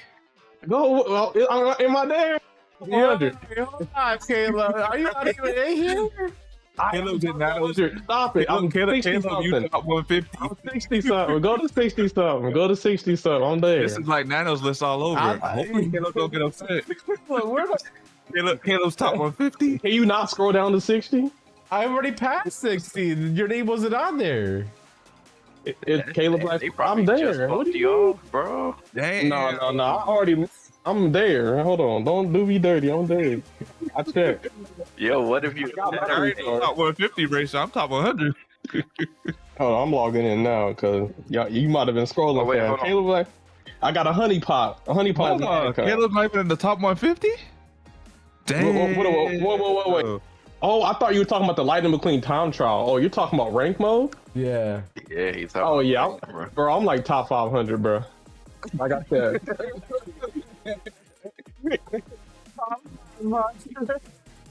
Bro, I have not yet because of the servers. I said, "Fuck that! I'm not dealing with these shitty servers." So until these servers get fixed, okay, we'll see Caleb tomorrow. Then is what he's saying. It's just Yeah, going to be fixed tomorrow. when I'm not disconnecting every single half match and synchronizing, then I'll give a serious shot. But right now, I've been casually exploring. Yeah, Hazel 10 still plays apparently toxic. And compete. Damn, Link says shit. I'm better than Caleb according to this list. That's crazy.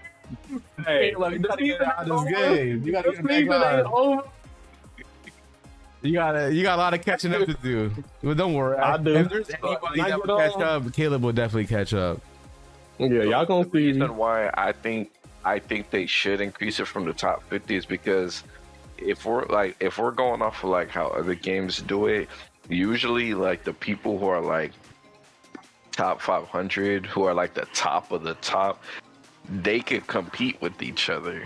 So that's why it's kind of like that. So if you just have like a top 50, yeah, top 50 people got unstoppable, but there are people that are probably in like 51 through 200 that could compete with people in the top 50.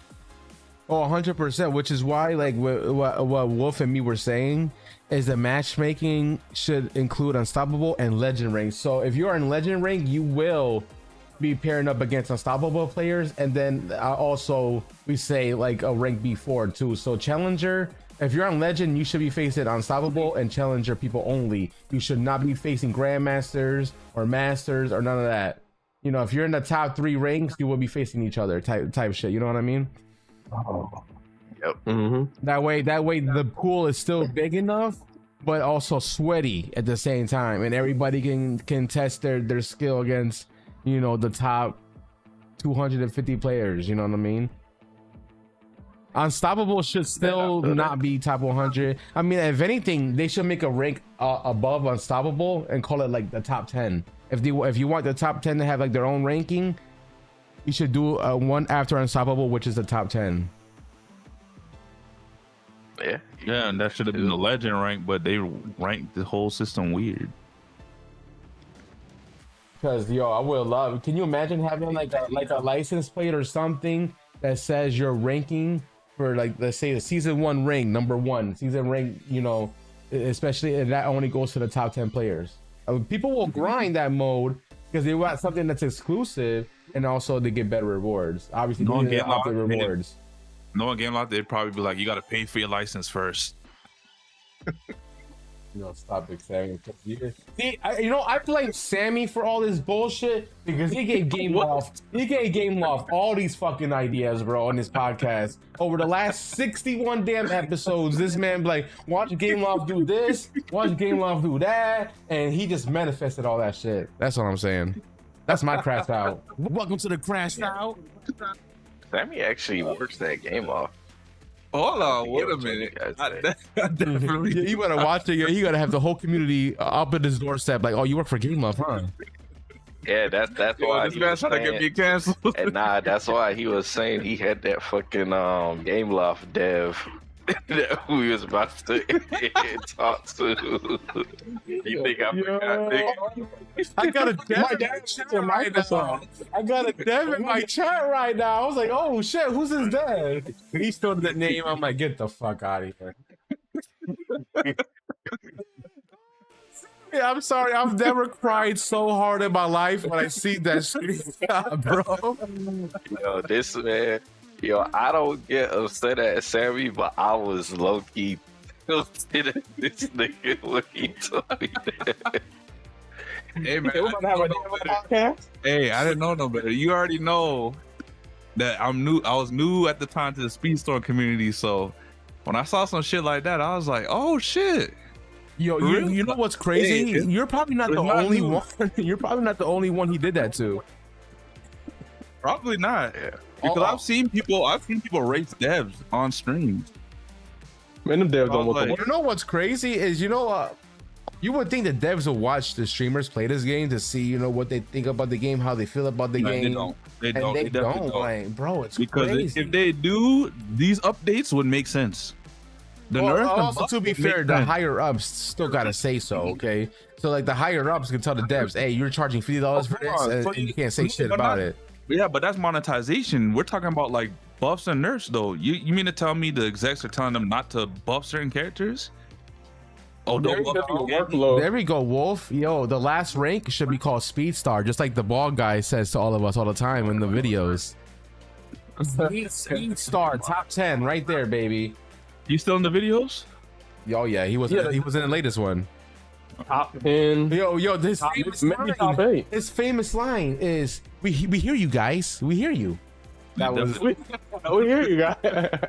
Oh, do you hear us? Let me. They don't hear us. They Do don't y'all hear hear us. us? This is why they turn off the comments and they put a YouTube Kids because they want people commenting because they know people's going off on the them for this season. So Yeah, that's ridiculous. Yeah. That's ridiculous. We hear you. You hear us? Do you? But yo, I don't believe you. I will say, I don't believe you. the rank mode is fun, but there is changes that needs to be done. Point system is 1, matchmaking is 2, but number 3, and this is just, this will be the cream of the crop. Rank mode should be in a separate matchmaking screen. So when we start matchmaking, and we matchmake into a full lobby, we should be able to see 3 maps. Pick whatever map you want to choose, and whatever gets the most votes wins, and then we can choose our racer. At that point, we know what the map is. People can skillfully pick the pick that they think is the best for that map. Kind of like because right now, and in the time that people are choosing characters, maybe that can help more people queue. In order to get more people. Exactly. Oh my God, they can really fix the matchmaking by just doing simple shit like that. Because like for instance, let's say you want to use like a supercharged lightweight like Mickey on like a high handling track. That might be the thing, but all of a sudden if it's Jungle Ruins, and you're not going to get the result you want. It's unfair at that point. Whoever has top 100%. speed. I feel like being able to know like what map, or at least get an idea, because obviously there's 3 maps that you can choose from. You get an idea of what could come up. You can have an idea what could come up. You can kind of like judge your pick off of that, and it kind of gives it like a division aspect, because then you're choosing your pick based off the track that you're about to race. I feel like that would bring like a division style like element to it, as well as, and this is wishful thinking, this right here would solidify rank as god mode in this game. Implement a banning system. Every player that's matched up in this lobby, each player can ban 1 racer, which equates to 8 bans. Supercharged 8 bans. Yep. Yeah, get that man out of here. The rank system should be also regulated, and you should be able to choose tracks that you. I get it. I kind of don't like regulated because it's not as fast as you possibly can be. I do kind of like having max crew and then being able to get that like extra speed. Because I mean, if you compare the speed of like rank compared to like what's it called, regulated level 50, like ranked is faster. Oh yeah, that's because the crews make them faster. But it's Tyson said they'll still pick Supercharged Stitch. But if they implement the banning system with this whole system, somebody can easily ban Supercharged Stitch. Guess what? Now you gotta choose somebody else. Yep. You know what I'm saying? Or if they don't let the players choose the bans, right?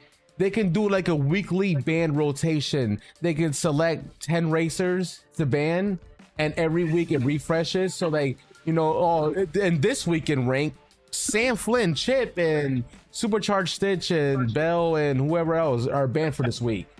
So you can't choose them. This is what I think they should do. I think they should, if they actually cared about rank, they should make it to where your map gets picked. You have a couple maps that show up, and either randomly the map gets chosen, or people can vote on the map that's in that lobby. Then after the map gets chosen, then you guys do your character bans. Then after the bans, then you pick your character. I think that's how it should be. Honestly, it all sounds good, but you know, Gameloft, the minute they try to update that shit and implement all this shit, the game will be broken, bro, for like a month. I'm gonna be honest, bro. Gameloft, it doesn't seem like, I don't know, rank to me and Speedstorm, it don't hit the same like ranked in other games, bro. Like, it just don't. But that's just me. Well, that's because they don't add all this extra shit that we're talking about right now that would make rank feel like rank, and you know what I mean. And even though, I mean, now rank it is sweaty, but that's just because everybody's on supercharge. Everybody's on the meta, which, I mean, rank essentially in all games essentially is what it is. People would use meta loadouts in Call of Duty or any other shooting game. Like, it's all about, you know, who can use the meta better. For example, I mean, if you were, like, let's say if you were to do it the way, because right now people are just picking a very strong character and they're just racing, hoping that the map is in their favor. But why would I go all out with like a lightweight racer or a super heavy racer when I could just pick a midweight and then have like the best chance? But if you had to pick the maps, or if you knew what map you were going on, then you could pick, you know, specific racers for the occasion. There, 100%. It's like Marvel Rivals or Overwatch. Yeah, definitely should implement a lot of different things. I mean, you know, this Ringwall can be better, and it could possibly get better the more that they update it. But I mean, if they want ideas, I mean, we give them ideas. We feed them ideas all the time. We're giving them ideas right now. We hear you. We hear you. So we now came out with a cars pack that is $100. Gameloft dev, and you are listening, an actual Gameloft dev, not a Sammy fake dev. You know, you could come to us and talk to us, and we'll feed you some good ideas, man. Yeah, if you really care about your game and you want your game to be the best kart racer out there, this community is full of ideas to literally make this game top tier. Literally, all you gotta do is listen to your community. You hear us, right? That's your motto. Nah, we don't hear you. I don't hear shit. Maybe don't spend $1 million on advertisement budget for cars characters when nobody's able to get the characters. So how about that? We hear you. And don't penalize us because your Chinese app failed. We hear you. You know what's crazy? The one time they actually put money into marketing and advertising their game is when they need money from us. Let that settle in. It is what it is. But we are getting closer to the 2-hour mark. So was there anything else y'all wanted to say about Speedstorm or its rank system before we move on? I think we talked about it earlier, right? That we were gonna talk about. So far, yeah, I think we did. Like I said, I would prefer 8-man lobbies, but so far I've been enjoying the intense races. But yeah, I think that's all the Speedstorm stuff. But you know, we do got some stuff. PlayStation Showcase had a huge W. You know what I'm saying? A lot of good games were shown. We have a lot of interesting trailers and, you know, a lot of announcements. So I guess we can get into what the things that we found interesting and highlighted. So, you know, since, you know, Speedstorm's kind of having we're talking about the rewards. The rewards for ranked is trash. Yeah, that shit. Oh, it's just some banners. And I think for like 3 ranks, it's like the same reward. It's like a Megra banner or something like that. Like what I call it, I'll show icon banner. I'll show you guys the disgrace. I forgot about the rewards. But yeah, and then one of the rewards is for the top 10 players. So only the top 10 players will get that reward. You know what happened? They were like, yo, we ain't giving awards like in the multiplayer league. Like, yo, you know, because imagine if they gave like us like, you know, upgrade tokens or like shards. They said, hell no, we ain't give you nothing for ranking up. You just get a banner. That's it. Like, hey, we can't get no currency. I can't get no season coins for getting the ultimate unstoppable. So yeah, if you were thinking that you were going to like grind unstoppable and get upgrade shard to get something like that, yeah, no, you're gonna be mistaken. Unfortunately, no. just all cosmetic, cosmetic, bragging right type of stuff. Like, oh, but I don't know, it would be nice if they had it like an unstoppable like skin for like a. We're talking about. We hear you. Where's the unstoppable skin? Like a purple unstoppable skin, or maybe like a legendary skin or something like that. There's none of that. It's just icon banner. It's like that's kind of. I'm like, that's it. Just an icon banner.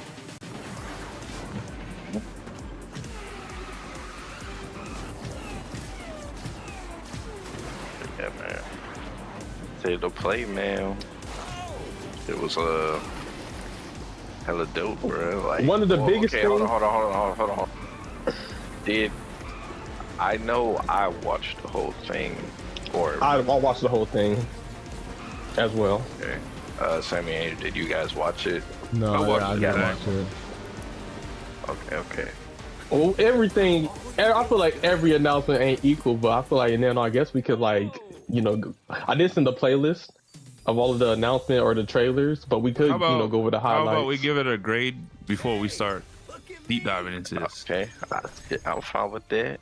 For a state of play, I'll give A. I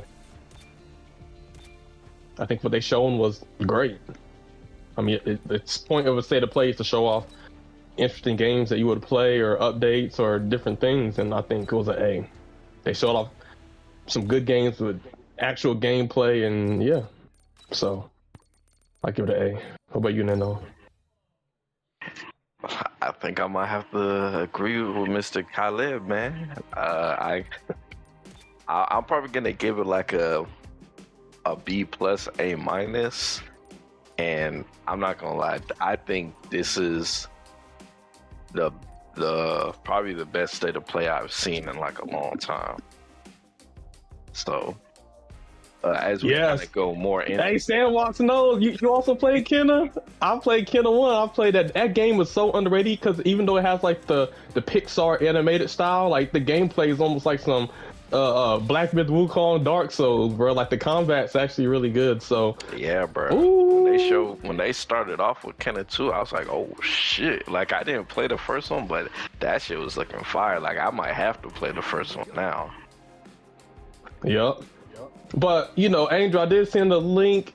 I think the first thing I want us to look like, since we are kind of a racing game, first focus channel, they came out with something I think a lot of people are gonna be excited about. This was a game that was on the Nintendo 64, Star Wars Pod Racing, where they did announce at what's it called, the state of play. It will be a new game, Star Wars Galactic Racing, and they showed some gameplay, and I think the gameplay looks amazing. So let's check it out. Let's see what y'all think, bro. Let's see if the Poppy of Speedstorm, enter the Star Wars universe. The Star Wars universe is crazy. And just to let y'all know, my grade is a C plus. Okay. C plus. On what? The state of the play? Yeah. Damn, wasn't that good? No, said it was hot. No said it was fire. I mean, the games were good. I'm just saying, if it's a state of play and it's PlayStation centric, I was expecting more PlayStation game announcements, but I felt like there was only like 4 PlayStation games out of like 20 games announced. For me, it doesn't matter to me if a state of play is like specific to its console. I just care about the games. If there's a whole bunch of games that I think that look interesting, that's all that matters to me. I mean, and it doesn't even have to be games that I'm gonna play. Like if I see something that's not for me, but I feel like it's a quality game that I know other people will mess with, I also give it points for that. And this state of the play is crazy, bro. So I did see something from... Somebody said that this was the most viewed state of the play ever. I saw somebody say that. I probably have to agree, just because the last couple state of plays weren't that good either. No, this was no C plus, bro. This was good, man. I don't know. It was good. It depends. It depends. See, if it wasn't something that was PlayStation centric, I could give it an A as well. I could agree. But when I hear State of Play, it's like I'm hearing Nintendo Direct. It's like I'm hearing Xbox Direct. Yeah, it's not PlayStation Play, it's State of Play. And this is showing off all right. games they got and other. What did you put? So what did you give the Xbox one then? I gave it a B. It was solid. It wasn't the best because the best one was like last year. But let's make sure the sound is on this time around. Because Fable and Forza really, set the bar. Let's see. Star Wars Galactic. Our newest racer has arrived! Welcome to the Galactic League! Since you're here, why not take part in a friendly exhibition race? I do like the look of this game, though.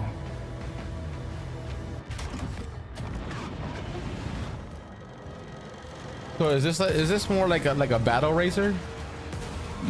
Kinda. Yeah, it looked like you could like crash and whatnot. Yeah, I want some Burnout look to it, yeah. Or some F-Zero a little bit. I mean, F-Zero you can attack people. Obviously, no. I'm only gonna play this. This looks kind of crazy. I don't know if it's day one, but I'll definitely play it. Oh yeah, I'm getting this, bro. The reason I asked you that, Sammy, is I actually have like something to go against what you just said in your grave. I'm gonna say that's after this trailer. Bro, the Speedstorm is about to enter Jakku. I'm about to be going against the Empire, bro. Oh, you can drift. Y'all think the turn. PS4 could play it? Hell no. Fuck yeah, PS4 can play it. Graphics, bro. You think the PS4 can handle this? Don't worry, they can scale down the graphics for the PS4. Like the racer. Yeah, making Nintendo yeah, these graphics. graphics. Yeah, ain't no way this PS4 is gonna be able to play that at a stable frame rate. That's why I say that now, but that's why it says PS5 only. I just seen the trailer only said PS5. Yo, you say that now, but they go far away to make this run at 30 frames per second, 540p. There is absolutely no reason a racer should be at 30 frames per second. At the end, that's what people was concerned. They're like, "Yo, where's the pod racers?" And at the end, they showed that literally this Galactic Race. The reason they didn't call it Star Wars Pod Racing is because they're bringing the vehicles from every vehicle from Star Wars series is going to be playable in this, like speeders, hovercraft, pod racers, like all of that. So it's going to be interesting. The different vehicles. The same kind of approach that Crossroads took, where they brought like all the things back from the previous games into the newer game. Yep, and some more. Like, so yeah, this is it's gonna be feel like the Mandalorian on here, bro. So I'm excited. You know what I'm saying? If Speedstorm don't get it together, man, I'll be in freaking the Galactic Racing Leagues, all right? And you're gonna be crashing out in another community. there ain't gonna be AI drama in that. You say that now? Hell no. I'm gonna make a clan. It's gonna be the Team Ahsoka, but yeah, so what do you feel about that, Nano? Story to it and everything. Yeah, dude. You think Caleb's gonna be safe from the community? I mean, I don't know, man. Caleb says a lot of things, and the opposite be happening. So we gonna see. Nah, man. But I guess, yeah, I think the game looks good. I'm looking forward to it. I think the graphics is crazy. I'm looking forward to what the story mode is gonna the graphics have. good. And it looked like, I don't know how many races is gonna be on the track. Like, it looked like it was 12, okay, right? hold on. So let me ask y'all this: do y'all think that this will have a multiplayer online mode? Oh, 100%. It's a racer. I would hope so. It's gonna have multiplayer 100%, dude. Yeah. I think there's gonna be a competitive scene for this game. Oh yeah. Oh, 100. The Star Wars fan base is huge, bro. Yeah, Like, I heard there was a sweat fest in the original Star Wars racer that they had. That they had a solid community and there was a lot of sweats in there. Damn. Mm-hmm. So yeah, this is people. I'm waiting so long. I mean, even when I played Hot Wheels Unleashed and I would make tracks for the game, like some of the tracks that I would make, I would like making the inspiration of pod racing. So I'd have like pod racing GT or something like that. So it's like me and a lot of people have been waiting for like a new pod racing game for a long time. So for it to finally be here this year, that's a huge W. Like I said, racing gamers are eating. There's Star Wars Galactic Racing, there's Kirby Air Ride, there's Disney Speedstorm, Sonic Racing Cross Worlds, Mario Kart. There's all kind of racing games you can play. But like I said, I'm definitely gonna be up on this one. The graphics are there, the speed is there, the tracks, environment. I'm excited. So I guess in terms of races, the only franchise we missing at this point is Crash. A new Crash and like a new F-Zero. Yep. Yeah. I will say this would probably be the closest to F-Zero though, out of all of the racing games. Yeah, especially with since they're like the cars are like floating and whatnot. Mm-hmm. So and you can destroy them. Yes, sir. Yeah. Like I said though, I did want to get back to you on what you said, Sammy. You ranked the Xbox showcase a B, and what were the biggest things that they showed? Fable and Forza. But Fable is coming to PS5. Mm-hmm. But it's an Xbox franchise. Okay. But Fable is also coming to PS5. So but it's an Xbox exclusive franchise. It doesn't have to be exclusive. So they showed Xbox two franchise game. So PlayStation showed their exclusives. They definitely did. And I said, yeah, but out of like 20 games you're showing, there's only 4 of them? I think it was more than 4. Was it? Was it though? I believe Sony actually ended up showing more games than the Xbox showcase. They did, but Xbox didn't need to show that much. They showed that many games the last time they did their showcase. The only games they needed to show were the ones that didn't get any screen time in the last showcase, which was Fable, which was this new Forza that they were hinting about for forever, and then the new partnership for this game with Game Freak. I don't know, man. I'm hearing a lot of people hyping this state of play up, man. Like I heard the same thing too. It ain't the same as the Xbox one, my boy. I mean, it doesn't have to be. Each showcase is going to be different. It's going to be geared and tailored towards different things. The last one Xbox did, they had so many games that were showcased. Yeah, it was nice, but did I care for all the games they showed? No, because for the longest time, I've been telling y'all, for the last 6 years, they announced Fable, and the only thing that was on my mind for the last 6 years really was Fable. So my most anticipated game was always going to be Fable, not GTA. So you can't look at a showcase, and do you mainly only go off of things that you're interested in, not just the overall quality of what's shown? No, I like the overall quality that's shown. That's why I said, if it was, like I said, the state of play, take the PlayStation, I guess, moniker off of that, and just have it as a regular showcase. It's an A.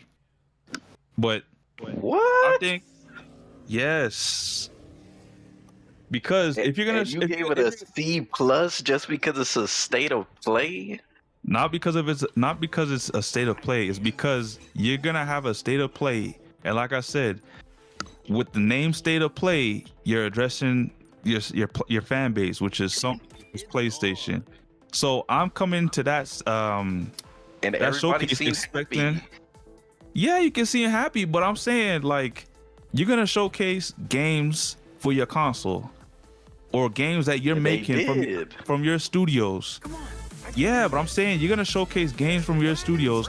I'm thinking I'm gonna see, the new God of War, not remakes, but I don't mind if the remakes are good. But I'm expecting the new God of War game they're talking about that's supposed to be in Egypt. I'm expecting the new Wolverine game, even though people are not really liking it so much. I'm expecting a new Spider-Man announcement. I'm expecting more PlayStation-sided studio games, not third-party games. Like I said, if it wasn't a state of play, because when I hear state of play, I'm thinking PlayStation, I'm like, yeah, this shit's an A. Because look at all the heat they just dropped. But when I'm hearing state of play, I'm thinking, else, Caleb. What? Hey, I feel like we're about to get facts. We'll have to just accept the opinion because I feel like we. Hold on. So if Xbox did a showcase and they didn't show any games from any of their studios, y'all gonna give it an A? But that's not the case. I don't. PlayStation showed games from their studio, so it's the fault of I'm saying out of the games they showed like 25% of the games from only their studios. They showed the games that they have in their studios and more. Like where I didn't see Xbox showcasing some of these games that came out and some exclusive Like games. if you're a gamer, that's because Xbox showcased the games that they needed to showcase because they didn't show anything for them. everything that they showed is gonna be on PlayStation. That's all that matters. Death Stranding, Pragmatica. All those, some of those games are going to be on Xbox too. No, And they there's won't. nothing wrong. Yes, with they it. are. Kenna's not gonna be on Xbox, bro. Like, It's on Xbox, so that's going to be on Xbox too. God of War, that's a PlayStation game. Resident Evil, that's a PlayStation game. Kenna, Resident Evil's on Xbox too. okay, and the Xbox show games that are gonna be on PlayStation. We're past the console war stuff. I'm not talking about console war stuff. I'm just saying, if you're gonna showcase a state of play, I'm expecting majority of the showcase of games to come out of your house, not 75% of the games to come But from these their own games house. are even though they're gonna be playable. So how They're can still you coming out of the play PlayStation. Fable? How can you bring up Fable, and Fable is also gonna be on PlayStation? Yeah, Isn't but Forza? I'm saying when you're doing a showcase for your community, the games that you showcase should come from your own house. So if I'm gonna show off like 10 games, I'm expecting 8 of those 10 games to come from the studios from Microsoft. Not the other way around where I show 2 games coming from Microsoft and 8 games coming from Ubisoft or EA. Like that doesn't make sense to me because it's in the name of your showcase. If I'm watching a Nintendo showcase, now we're in an era where things are getting cross-platform like it's no tomorrow. yeah, and I don't mind that. I enjoy it, but I was thinking, but that's what I was The saying. gamer, like anybody who plays video games, this is like this shit is one of the best showcases that happened in a long time. And that's for any showcase as a recent period. And you know, to prove how good the showcase is, how about we show that the chicken trailer? I didn't, you know what I'm saying? The chicken trailer project. Wait. Hold on. I took notes on what they showed. I don't know. I was just thinking they'd show more PlayStation games. That's all. Project Windless. Yeah. That shit look. Yo, people were calling it White Myth Wukong.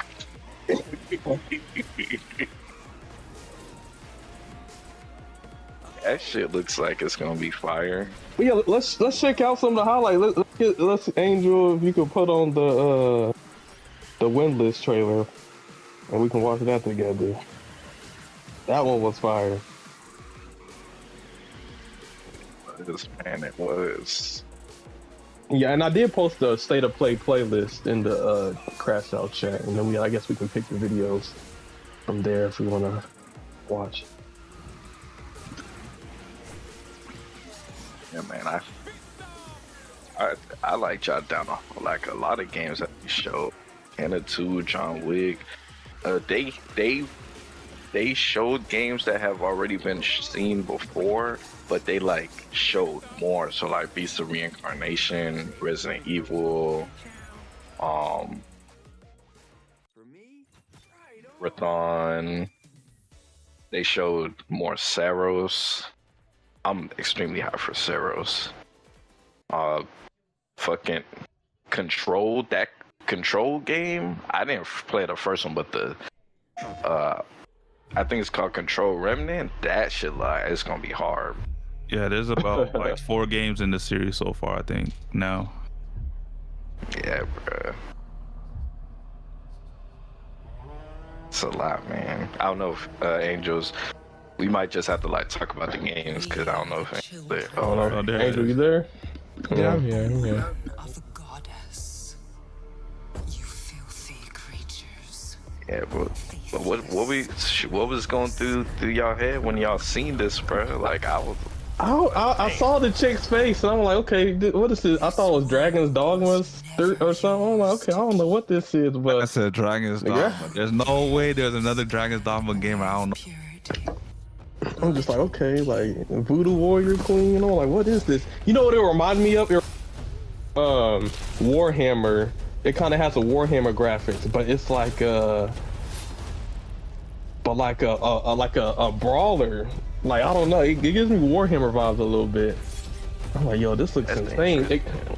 Warhammer combined with like Samurai Warriors. So when I was watching this, or at least the gameplay version, it was giving me like Black with Wukong with like mixed with Dynasty Warriors kind of vibe. Man, Dynasty Warriors was good back in the day. I haven't played Dynasty Warriors, but I've played Dynasty Warrior light game. Look at this. They're not playing this on this is definitely Dynasty Warriors. Like the amount of troops that you can fight on a battlefield. There's usually like hundreds of troops. The thing Dynasty Warriors never had is graphics like this, bro. This looks so clean, like modern day. I also think that's because they reuse the engine, the same engine. Like I don't think they updated their engine. That's like one thing I always felt. Same engine. Dynasty Warriors always feels like outdated, but this looks amazing. Look at the freaking. Oh my god, so cinematic looking. They going to war. Oh, dude. Project Cock. And this looks like an open world. A lot of times with Dynasty Warriors, it's like a map of like a semi-open like zones and something like that. This looks like just like straight open world. It does, yeah, but to be I'm fair, hoping optimization is good because an open world with this much shit going on. to be fair, we don't really know if it's open world yet. They haven't really talked about the game like that, or I don't know if any info has come out about the game more than the trailer. So, but if it's open world, kind of like Sammy said, I do hope it's gonna be properly optimized. And especially if it's craft on, because the last game they came out, what was it? Callisto Protocol. It was a good game, but they spent too much money with like hiring like the best possible people to do voice acting, and that's why the game didn't recover in terms of making money, because they spent so much in that aspect. So I'm hoping, you know, they don't really waste money this time and they're good with their money this time, so that way the game's well optimized. Otherwise, Jesus. So what y'all think?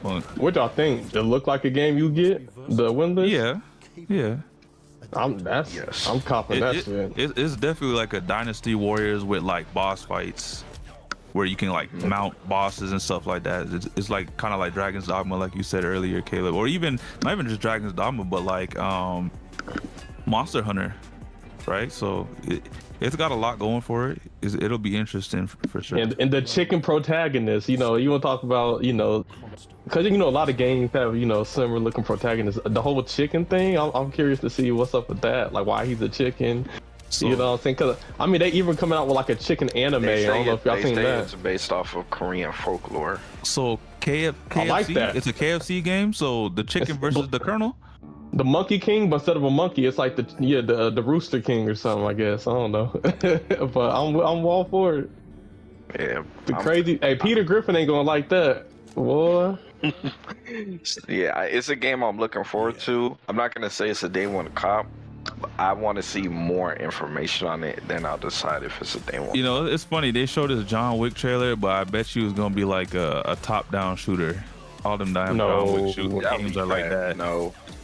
Bro, you know how many trailers we get like this from John Wick, and the game is like a hex game, or it's a top-down shooter, or it's a roguelike. It's like, bro, stop doing these damn John Wick games. Nah, they show gameplay, so it ain't gonna be no top-down. Yeah, this is like gameplay right here. Gun fu. Yeah, this shit like. Yo, the combat reminds me of Sleeping Dogs. I don't know if you guys have ever played it. Yeah, Saber. Gameplay, so I know. Saber. Isn't Saber? What we all, everything we picking. I thought we were picking which ones we I was waiting on you to tell me what to put on. I didn't watch it, so I have no idea what it was shown. So Well, I mean, this right here, the God of War remake. Oh yeah. God of War trilogy remake. I mean, that at least it's not The Last of Us. Hi. What's super hype about that is, yeah, this is actually like an old game, so them remaking it to what they got now, it's gonna be amazing. It's a trilogy, isn't it not? The trilogy. So all the first 3 games are gonna be remade. Remade, not remastered. This is basically like Final Fantasy VII remake. Essentially, yeah. So you'll get to fight all of the Olympians, Zeus, Hercules, but like real like modern graphics, They got the voice actor from the original TC Carson from the original trilogy or whatever. So I'm like, that's dope for him. Good, man, he looking good for his age, man. Yeah, because I know he, I know he probably felt some type of way, and they replaced him for the Norse saga. But honestly, I think this would be a good, middle zone, because like, let's say, I think people are like, okay, Kratos is gonna go to Egypt after he went to the Norse land or whatever. So maybe fighting Anubis and Ra and stuff like that. But until we get to like God of War Egypt, I think God of War, a trilogy remake is definitely gonna hold people over. Yeah, man. I do have. So let Kratos fight Anansi, bro. Let me just say that. I do have one negative. Appreciate you. I do have one negative, and the only thing that I'm worried about is that the possibility that they might have announced it too early, because we don't know when this come out. Oh, I can tell you when it's coming out. When the PS6 comes out in like 4 years. Yeah, see, if that's the case, then to me, I feel like they showed it. They showed it too early. Do you need help? But we will see, man. We don't know when we're gonna get gameplay. We don't know when we're gonna get gameplay. Oh, I guess we could we could skip that Sons of Sparta crap. Maybe Kenna. Damn, you don't like Sons of Sparta? Bro, I 2D platformer, fuck out of here. That's crazy. It ain't called. You know what have made the state of play God tier? If they would have announced a fucking Jack and Daxter trilogy remake, Or a Sly Cooper. or a Sly Cooper. Bring back your OG games, man. That would have been crazy too. So yeah, Kenna 2, bro, this is a must cop day one type of game. Like, I don't know if I'm copping this day one, but I'm definitely gonna play this too. Well, you an Xbox fan? I know you ain't. What do you mean? I already have Kenna wish list.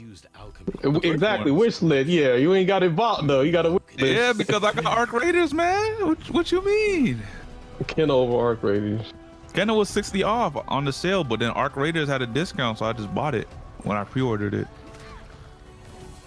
I'm loving these games that are feeling like playable Pixar movies.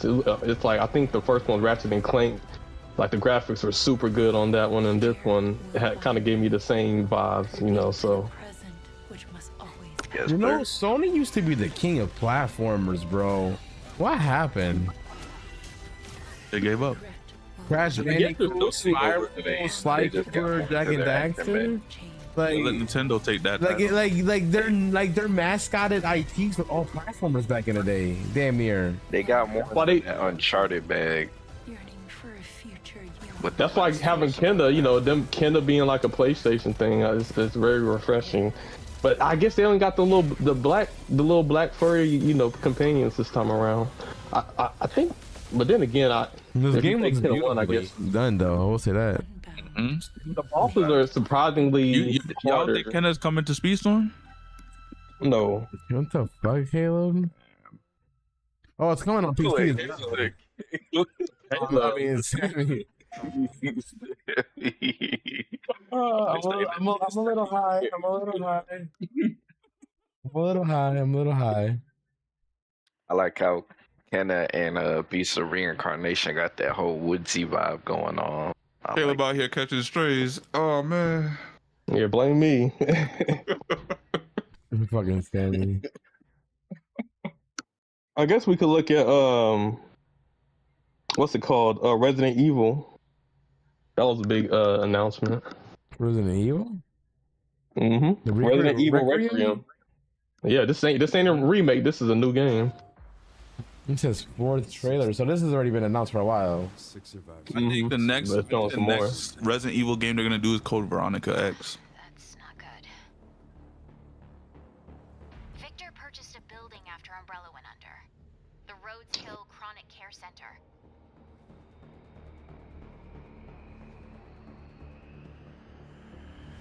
GTA 4? You say GTA 4? It looked like New York to me. In Liberty City? What does Victor Yep. want with you? What do you mean? I did put a game trailer for a game that I'm looking forward to in the chat after this. Nothing on the servers at the CIA or... But yeah, Yo, y'all ready for next month? What's next month? Crimson Desert, bro. oh, that's shit. Looking forward to that. That's a day one buy for me. What days are coming out? Why me? The team has settled on a person of interest. I think it's March 18th. A former team Or the 5th. Let me look. Oh, a marathon's the 5th. 19th, March 19th. Yeah, I'm gonna be on it, Yeah, bro. I'm definitely getting that game. And basically, the thing with Crimson Desert, they said that there's not gonna be any levels or like experience points. It's gonna be just progression. I think, or gadgets, like you can get different gear and then you get to explore the world to upgrade your gear. But it's not gonna be any level caps or anything. Whatever it takes. Where you got to, oh, I'm level 0 and I gotta grind level 100. That's not gonna be in Crimson Desert. But how do y'all think this looks, man? I think this looks Good. amazing. Where's Mr. X though? I think for Resident Evil, I feel like they have to have a good scary villain. Mr. X always felt like that menacing pressure in like some other Resident Evils, or like what that one Abomination thing. But I think they will. They're usually pretty good with that.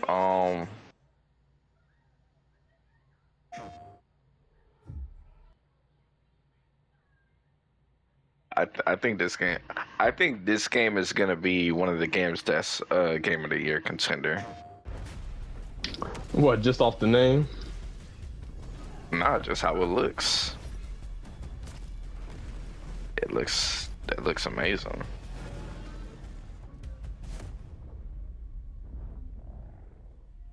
But Zoe, I see the spotlights.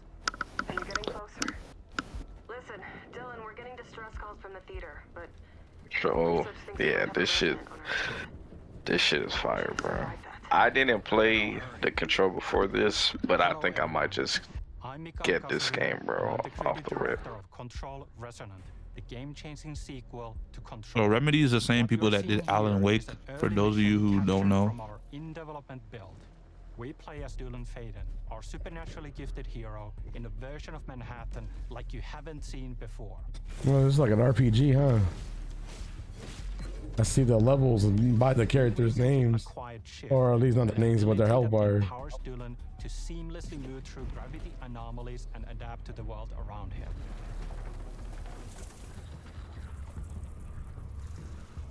Here we are showcasing a set of different Yeah, I forms guess of this Dylan's does have like superpower some RPG elements.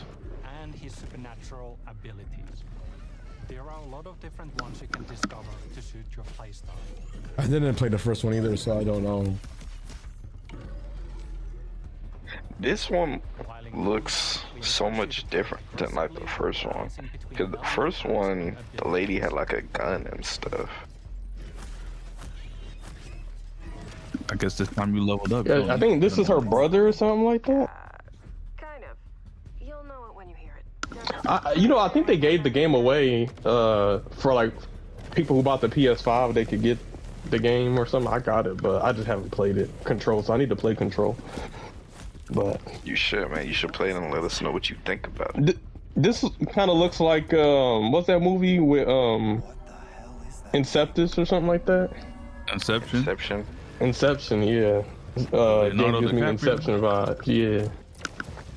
Kind of like how, you know, he's running on like the buildings and they're like different gravity. This reminds me things of like upside down.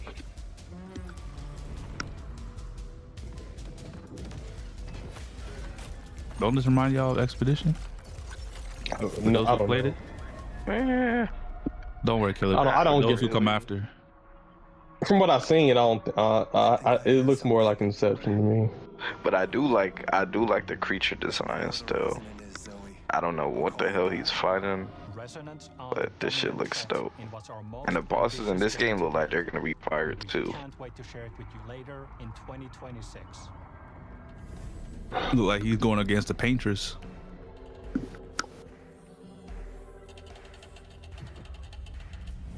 Interesting.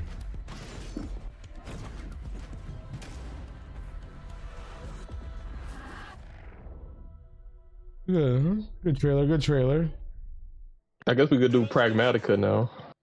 Because, you know, the thing about Pragmatica is right after they announced the trailer, there's a demo.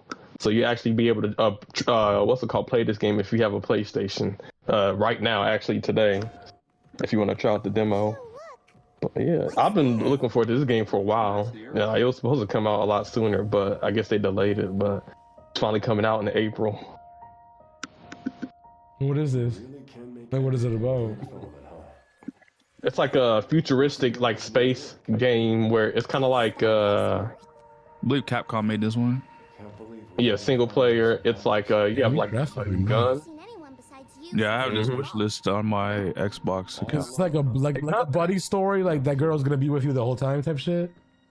Yeah, you can like hack stuff. So like she could like hack enemies while you're fighting them and stuff. So she's like the role of in the God of War game where his son is in there too, where he could like kind of assist him and shit. Yeah, and it's kind of like a mix between like gunplay and like futuristic laser swords and stuff. But I actually think she's probably gonna, in terms of combat, I actually think she's gonna be more impactful than Kratos' son Atreus was. You mean Loki? Ooh.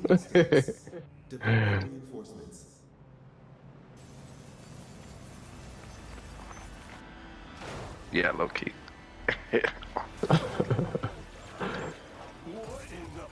I think this game could also be a contender for Game of the Year. Yeah, We'll see, man. 100%. We'll see. 2026 is It's definitely stacked, setting man. up. It's stacked. Crimson Desert might be up there. Desert, Pragmatica. It's only a PS5 thing, or is it available on Steam too? It's on Steam. Is it on Steam, Xbox. No, it just says PS5. Yeah, Xbox. Xbox. PlayStation, because of the PlayStation thing. Bro, I can show you right now. It's a PlayStation showcase, so it's only going to show only on PlayStation. But yeah, they make it seem like it's only coming on the console. Yeah. Well, that's not true because the other games that we just seen the trailer on, it showed like PlayStation, it showed the Steam logo, it showed the. I got a wish list. Yeah.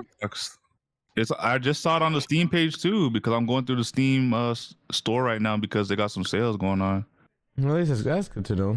I can always get it on PC. Hey. Damn, I cannot believe they make another. Apparently the game is coming to Nintendo Switch 2 too.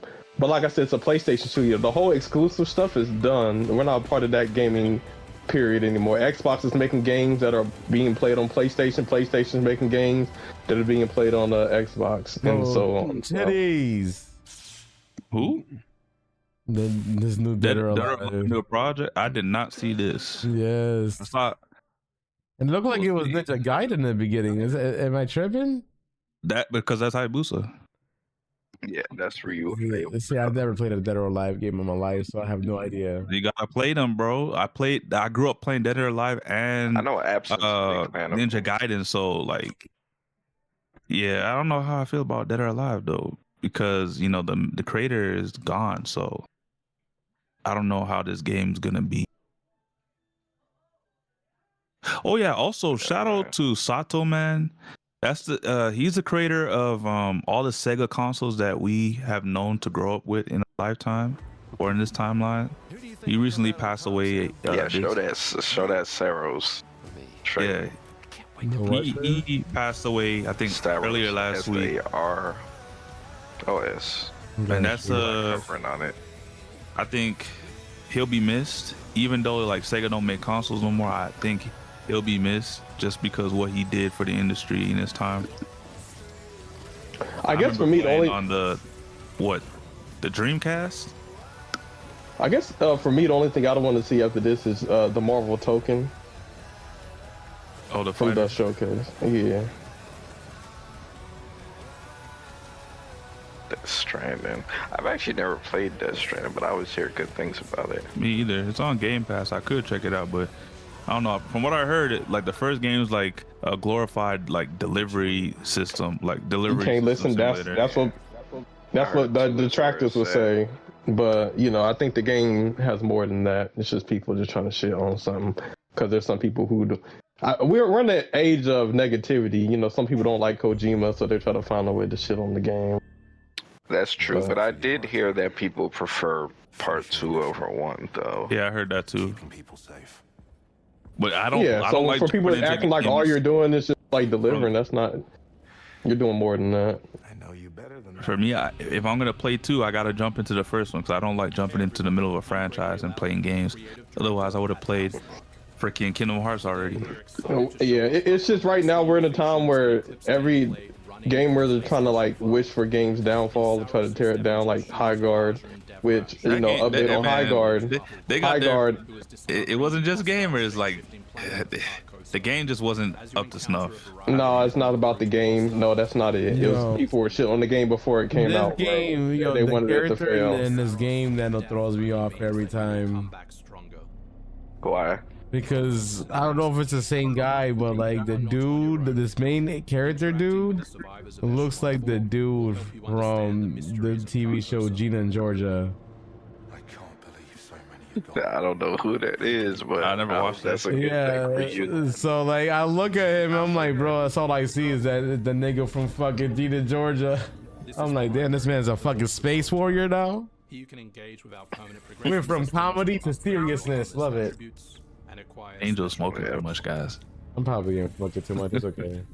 With Carcosan modifiers, you can adjust your This is one of the games that I'm looking forward to, man. I loved Returnal, and the gameplay looks very similar. It's made by the same people, Housemark, and ever since I played Returnal, I said I was gonna look out for the next game, and I'm definitely gonna be supporting the company. I don't know if this is gonna be like a rogue like game, like how Returnal was, but definitely piqued my interest as soon as I saw it when they first announced it. Gunplay is crazy.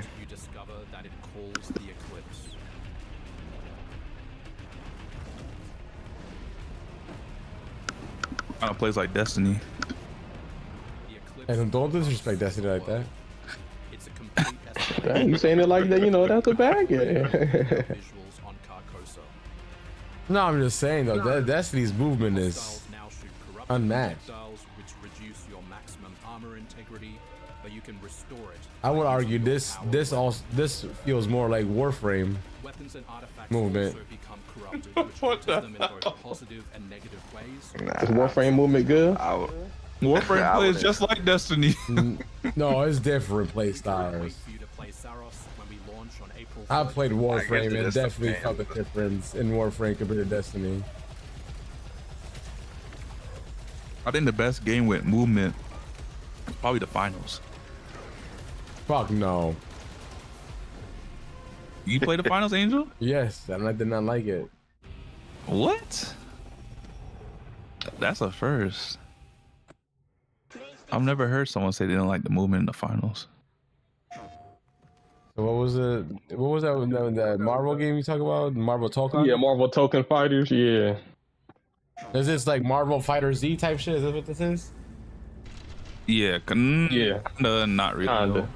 It's more like Marvel versus Capcom. Oh, damn!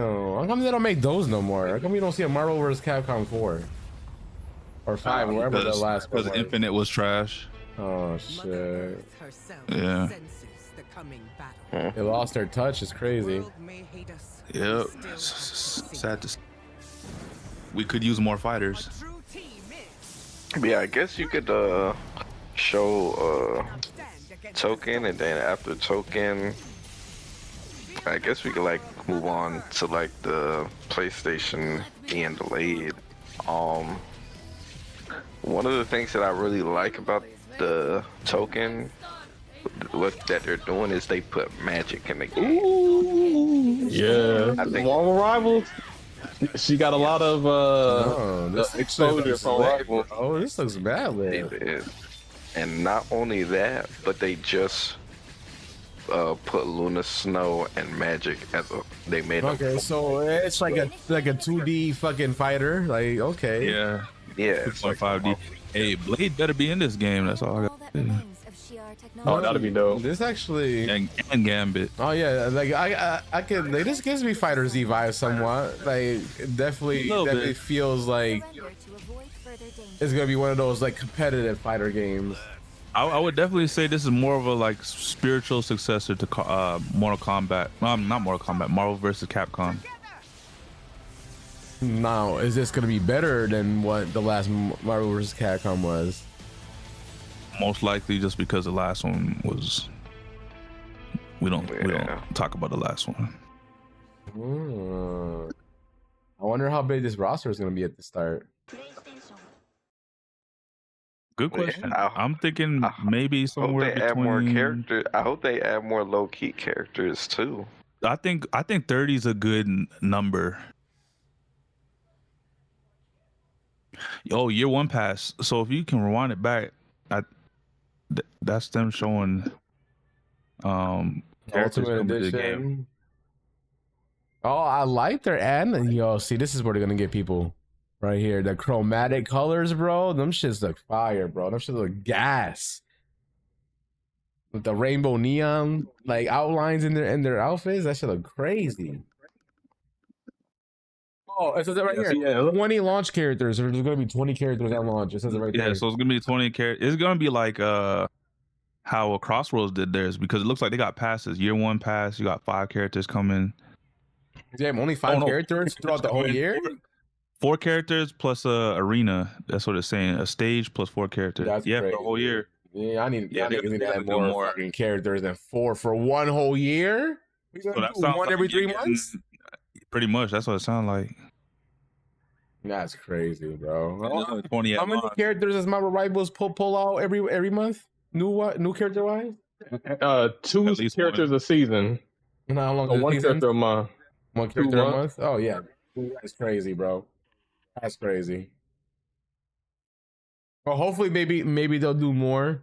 You know, maybe they're gonna see how it does. They probably don't want to put too much developmental time on this game. It's not gonna sell good too. You know what I mean? Hmm? The difference with Marvel Rivals is it's very successful when it comes to their cosmetics, so they're making fucking money off of it. There's some people who, complain about all of the anime arena fighters, but to be fair, I feel like there's so many 2D fighting games. It's kind of getting oversaturated, in my opinion. What the hell? Yeah. What do you mean, what the hell? I said what I said. Fighters, man. Anytime No, a I game is said, 2D, you gonna complain about that, man. Bro, let's see how many 2D fighters: Dragon Ball Fighters, Street Fighter, Mortal Kombat. That's because you don't like playing those games. What's wrong with 2D fighters? I'm just saying, for the people who complain about arena fighters, you can't say, "Oh, I'm tired of all these anime arena fighters," but then there's like 10 million 2D fighters. Like, come up with something new. Honestly, I don't think there's an issue with arena fighters. I think people, I think people got a negative stigma on 3D arena fighters. I think there's lots of untapped potential. I think 2D 3D and like platform fighters are all like valid in their own right. Yeah, I mean, I didn't say it wasn't available. I said it's oversaturated. Like, there's just too many. Dragon Ball Z fighters, Naruto fighters, Avatar. There's an Avatar 3D fighting game. Why not make a 3D, arena fighter? Caleb, not that many 3D arena fighters are actually good. Oh man, I have to disagree with that. The Storm series, what other franchise is good in terms of 3D fighters? There's the what's it called? The My Hero ones. There's the My Hero ones didn't hit till the third game. There's the what's called the Demon Slayer ones. Like the Demon Slayer didn't hit till the second game. Okay, and but that's the point I'm making. Street Fighter didn't hit until the second game. When people talk about the which Street Fighter was the best, the OG ones, Street Fighter 2. Yeah, but look how many Street Fighters they've had. Yeah, so if the 3D Arena Fighter gets better with future installments, like I have no issue with that. Yeah, if it keeps improving. And the only thing I'm saying is the reason why we're not seeing that much 3D fighters is because it's hard to succeed with 3D fighters. Whereas 2D fighters, most find success, as you just point out, the second game. Sometimes you just get it right the first game. Yeah, it's oversaturated. Like Fighter Z. And then literally you just be doing the same combos, Street Fighter combos, but just with a different skin on it. So hold on, you're not excited about Ryu Fireball. You're not excited about the Avatar fighting game?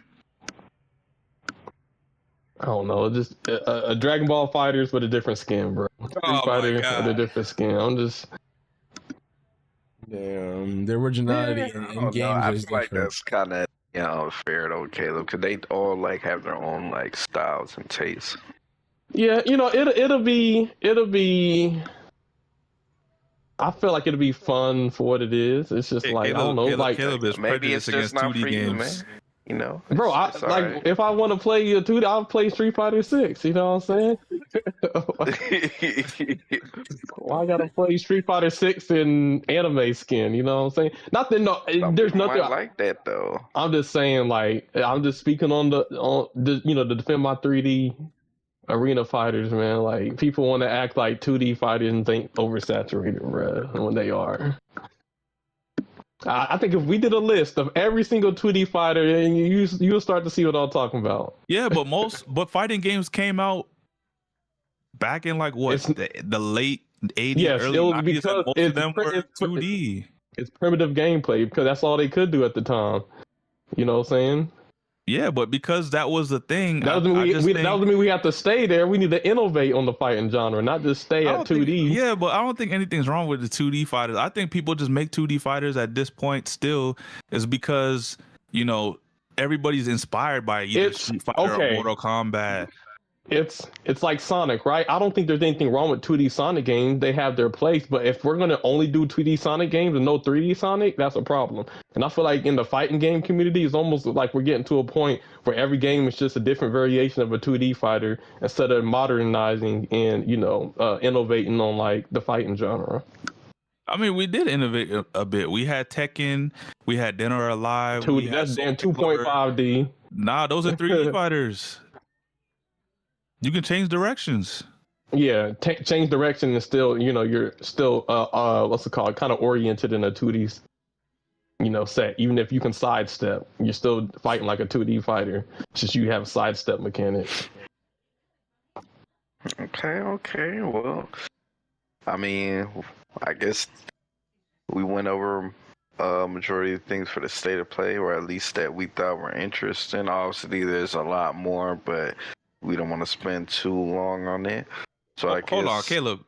So you love 3D arena fighters, but you don't love Shinobi Strikers?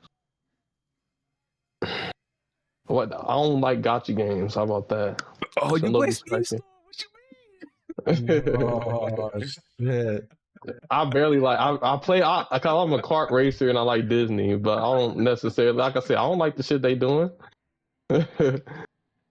Oh my god! Honestly, and Shinobi Strikers is a watered down version of. They took out moves, and you got to pay for each character. I'm good, bro. You got to pay for each character. It's simplified. It's simplified. It's so simplified. Shinobi Strikers. I mean, it has fun moments, but I don't know. So you like the My Hero Ultra Rumble? That's a gotcha game. I haven't really played. You Oh gotta, my god, you can't be saying games are gotcha games, but you playing gotcha games still. the fact that you have to pay for each, I don't know. It's just, I can't do it because if I I'll put it this way, right? If I play Naruto Ultimate Ninja Storm and I can play 100 different characters without having to pay for each one, they're just available. Why would I go to another Naruto game where I have to pay for each character? Oh, I got to pay for Sasuke and Rock Lee and Jiraiya. No, I'm not doing that. You know, why that'd be like me playing Marvel Rivals. And all of the characters are free, and then me playing a Marvel Rivals gotcha game where I gotta pay for each character. Like, no, I'm not going back. That's literally Marvel Tokon, though. Damn. Do you have to pay for each character in Marvel Token? Is Pretty that much. the case? After the base characters, you gotta pay for them. After the base roster, you gotta pay for the rest. That's every fighter though. Every fighting game got a base roster, then you gotta pay for the expansion roster. But as long as they have a base roster, not just like, oh, you just have to pay for each thing. Yeah, but there was a base roster in Shinobi Strikers too. You talking about DLC or like? It's the same thing. The DLC. No. The DLC is Shinobi a Striker.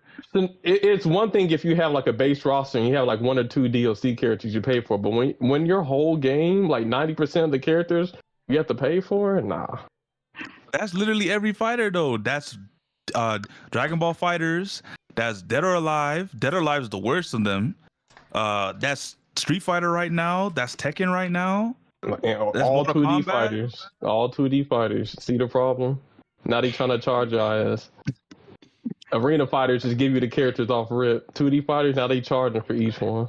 All right, y'all. We got one more topic, man. Let's we can move get on into it, man. But get into it.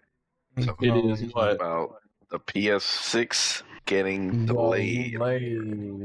Which So it was supposed to come out in 2027 next year, but they said they're going to delay it until 2028, 2029. Yes. So 2027 PlayStation 6 release date is completely out of the realm of possibility if a new report by Bloomberg is to believe.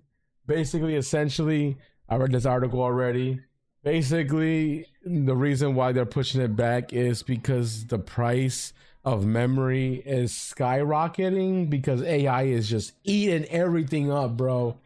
I feel bad for gamers, bro. This is like literally the worst time for us because AI is eating up the RAM, AI is eating up the hard drives, RAM, like AI is literally taking all this tech that, you know, gamers and everything else, console manufacturer, everything need, because all these big companies are just taking it all. They're buying it all up because they need it for their AIs. And that's why the PlayStation 6 is being delayed. That's why the Steam Machine is overpriced now. But, you know, Microsoft, they bought up a lot of RAM. And it looks like they're going to be unaffected by this because they're still releasing that schedule for next year. No. Which is crazy because it says Sony isn't the only affected console manufacturer, as Bloomberg claims that Nintendo is considering increasing the price of the Switch too sometime in 2026. Nintendo City, bro. I'm done, bro. I'm not supporting Nintendo anymore. I'm not supporting Nintendo. Man, I told y'all about Nintendo. Bro, there will be Hold on. that doesn't even involve Nintendo. Then they'll make an excuse to raise their prices. Hold on. So, one of the reasons why I got my Switch was because I knew they were going to increase the prices. I said they were going to increase the prices. Yep, if you have the means to get it. Which only means one thing. Microsoft's console, if it does release as scheduled, is going to be a pretty expensive console. Just based off the prices of RAM and everything else, they're going to have to, you know, upcharge them now. Well, I don't think it'll be that expensive. I think in terms of being a hybrid console, it'll be the value of what it should be. But in terms of expense, because Microsoft probably has deals with like whoever is manufacturing RAM in bulk. But so does Sony. Yeah, but it's Microsoft. Like in terms of like tech, there's like levels, man. Microsoft, the fact that Microsoft, Google, and I forgot who else was up there, and they pretty much bought up the stockpile of RAM. Tells you everything you need to know. First of all, Microsoft seen this ahead of time. That's why they were already increasing their console prices, and everyone was like, "Why are they increasing prices?" Well, this is why. So you're saying But then also at Microsoft the was prepared with this new console? Yes, it seemed like Microsoft was prepared from day one, and the fact that Microsoft isn't affected by a delayed release schedule also means to tell me they already knew ahead of time. And this is what they were doing ahead of time behind the scenes when everyone was complaining about console prices going up. And I think low key, even though it's kind of scummy, but it's business, Microsoft pretty much like shot down the Steam machine before it could even take off, because they're like, hey, we buy up this RAM. You know, the demand is going to be too high. I don't know if Valve can really handle it. We can write a blank check. Valve can't write no blank checks. They're prioritizing data centers, basically, and it's not just America. Like, there are foreign countries that are buying land and then making data centers on land that they bought in What America. up, Roger Snyder? We're doing good. How are you doing today? Yeah, all of the data, they're getting data on us too. You know what I'm saying? I think even with the TikTok chain, with the new TikTok owners, the American version, you know, they're getting more data on you through TikTok. Like, all of our data is going to be basically, you know, in these centers. But yeah, they're definitely, you know, in order to store all of this data, they're making these, you know, data centers, and they're using all the chips and the RAM, and yeah. So I mean, they probably did it for price, because if they released it next year, PlayStation 6 would be more expensive than what people would buy. So that's why they're holding out for, you know, the prices for the chips to be more available maybe in the future, or the RAM or whatever. But honestly, I feel like it's a I would say it's a, I don't know. Are you going to get the console? Like I said, I feel like PlayStation hasn't justified the existence of the PS5 yet. I mean, maybe they're coming out with some games, but I don't know. A new console doesn't make sense to me. What would be the new feature like that the PS5 doesn't have, or not just the PS5, the PS5 Pro, like, you know what I'm saying? Like, what? They could always make a console better. But then it feels like the PS5 Pro Plus, essentially. That's what the PS6 seems to me like.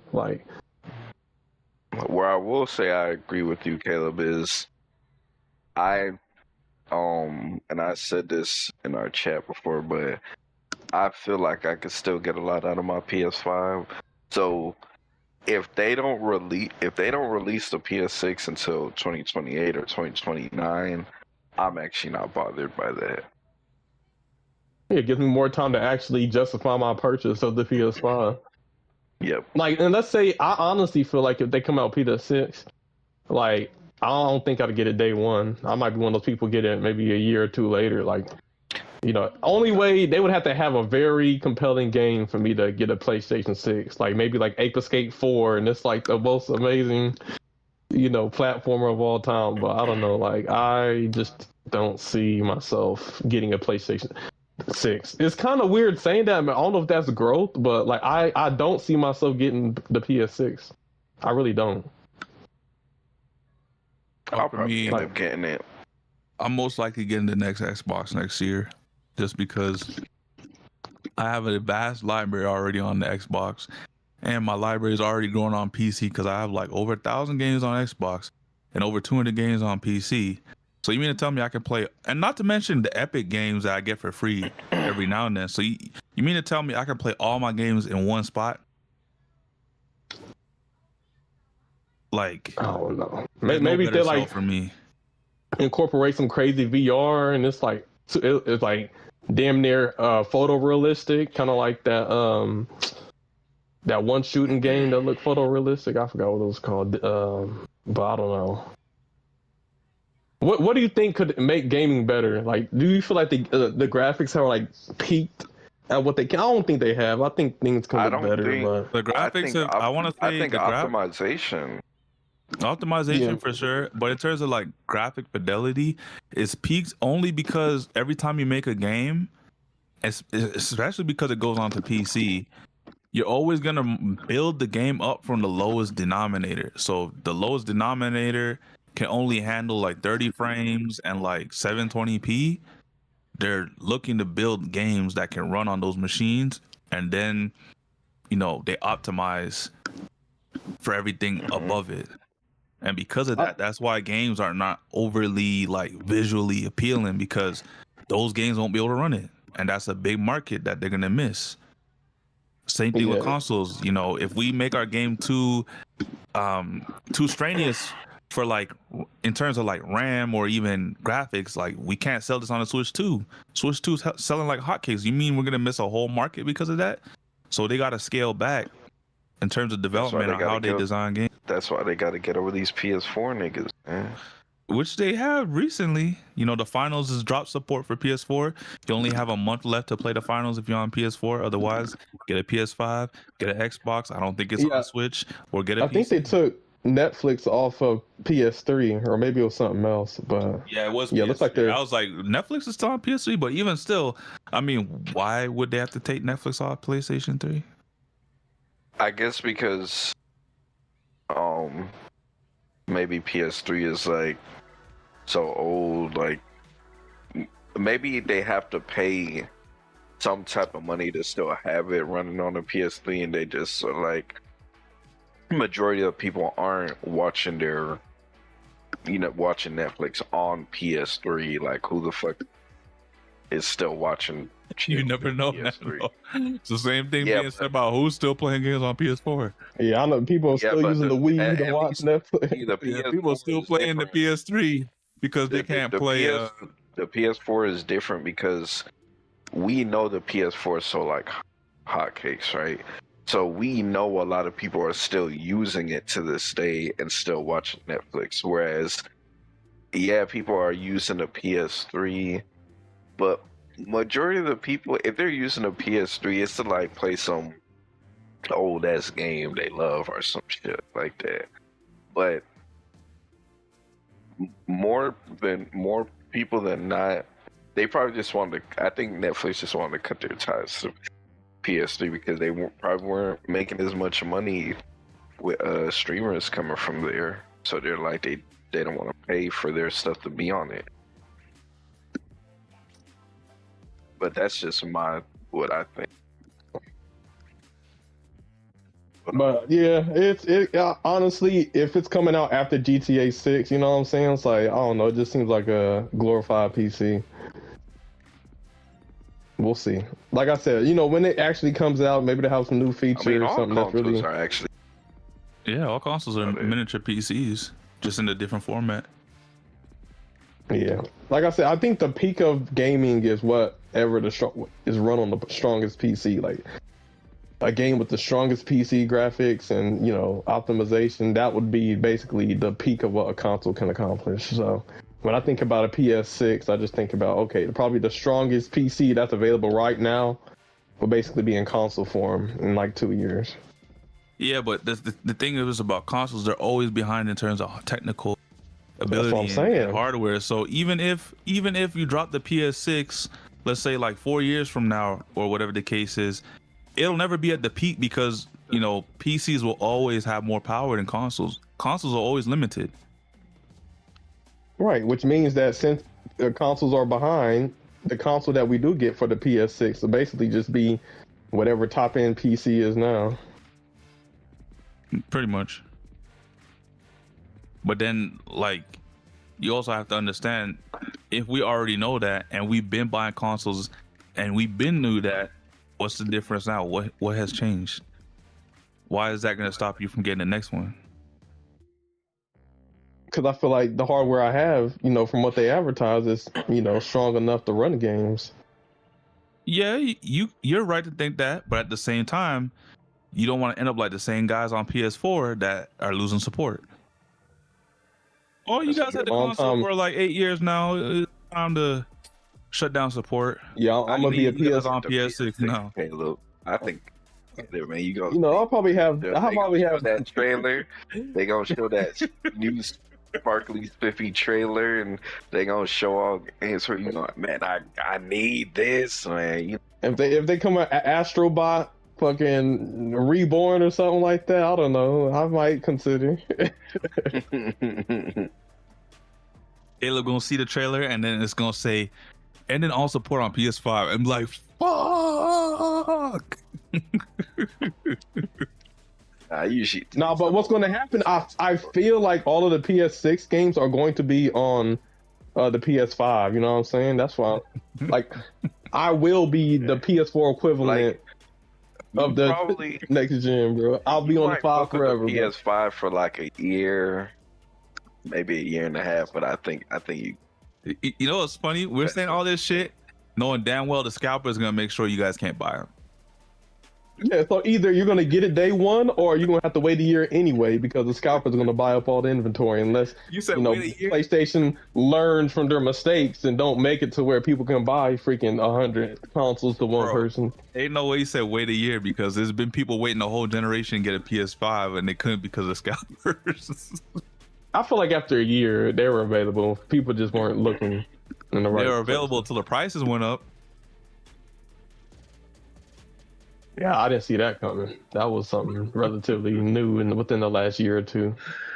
Oh my god. so. Does it mean anything to you guys if Xbox comes out with their system like much earlier than like PlayStation? Because usually they did it before with the 360. The 360 came out what, 2 years before the PS5? I mean, End of the day, it's I'll put it this way: diminishing returns. The jumps of console generations isn't as drastic as it once was. Like going from like the PlayStation 1 to 2, that's a jump. From the 2 to 3, that's a jump. From the 3 to 4, that's a jump. Well, you know what I'm saying? From NES to GameCube, from GameCube to Wii, those are huge jumps. But we're graphically, there's only so much realism you could get, right?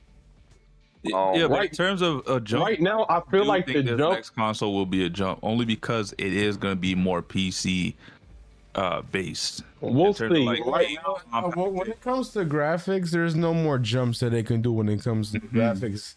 Nowadays, when it comes to jumps, it's more frame rate more than anything now.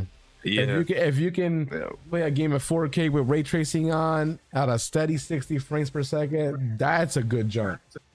Yeah, and I think that's the mark that Microsoft is going to be looking to hit with this new Xbox. Yeah, but that's what we were supposed to get on PS5. They literally, I bought the box. I got the box right here. I'll take a picture. It says 8K gaming for PS5. So where's my 8K gaming? That's why I didn't buy no PS5. 8K gaming.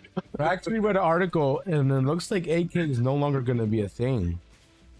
Good, because at CES 2026, there was no 8K TV shown at all. It's like everybody pulled back on 8K because no one was buying them in the first place. So what exactly? So we hear about like 4K, right? What exactly is 8K? Double 4K. Yeah, just like resolution. 8,000 pixels or something like that. So basically, I mean, the 8K is essentially geared towards big, like 100-inch plus screen. So when you watch something in 8K, it's not gonna look, you know, grainy and like that because it's gonna be 8,000 pixels on that screen. So it's gonna look crystal clear on a really huge screen. And if it's a small screen, it's gonna be super detailed.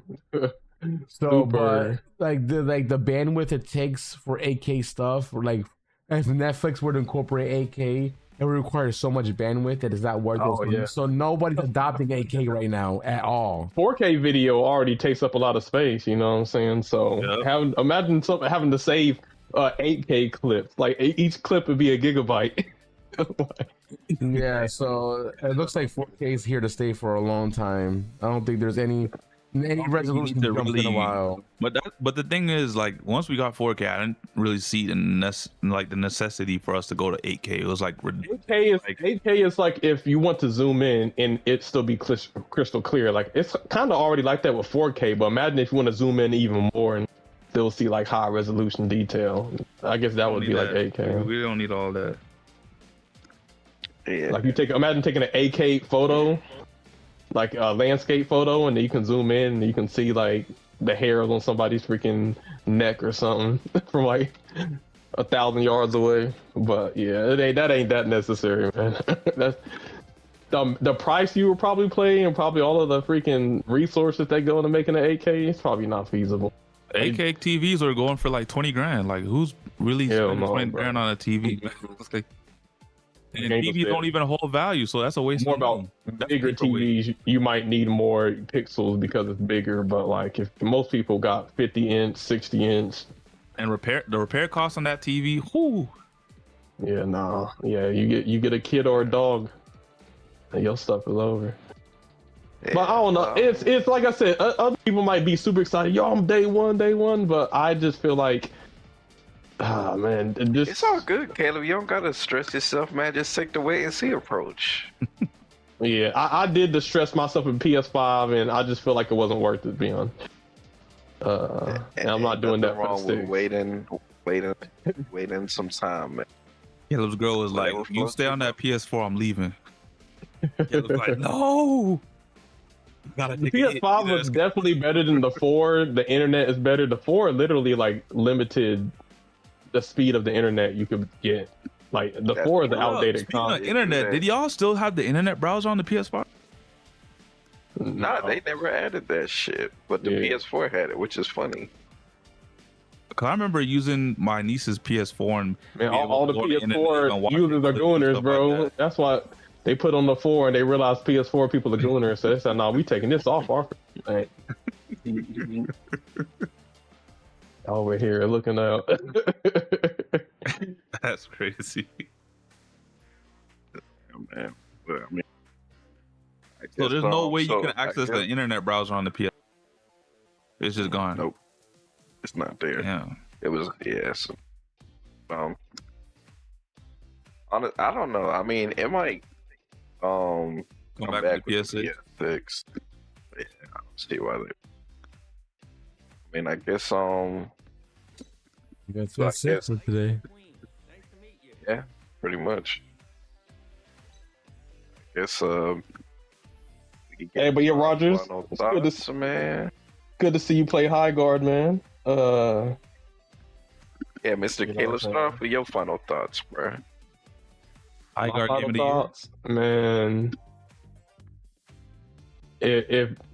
Oh man, dude, I'm just Speedstorm disappointed me, man. Like, you know, I might have to retire the Speedstorm title if the way they going, bro. If they keeping the seasons like this, I might have to wash my hands of this, bro.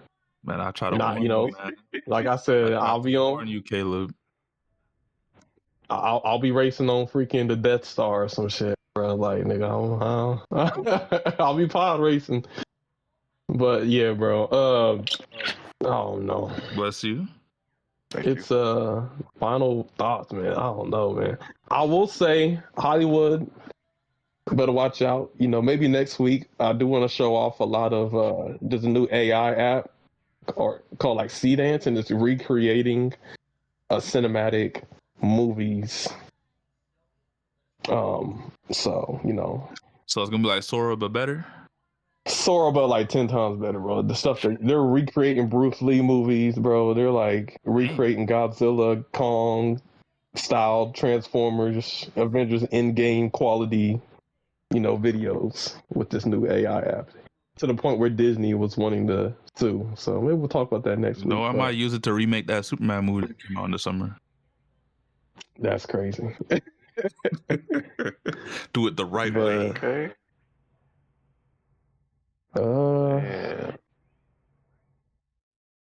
Yeah, I don't know.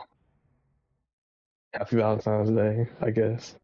Okay. Man, look what y'all did, Gameloft. You broke this. You got this man saying Happy Valentine's Day. We don't know what's. Was there even a Valentine's event for the game? I don't know. Damn. Think about it. They don't have seasonal events. Like, they don't have like a Thanksgiving thing or no, their events are we have the Valentine's bundle. You can spend 4,000 shards on the Valentine's bundle. You have Aladdin in, like, get the F out of here. I gotta spend money to enjoy the Valentine's Day event. Nope. But yeah. I guess Black History Month, baby. Don't forget it. I know they gave us the shortest month of the year, but hey, we gonna get really to chic it up next week, because you know what I'm saying. You know, we ain't gonna do a podcast without addressing Black History Month, y'all. But yeah, Guess Mr. Sammy, it's on you, man.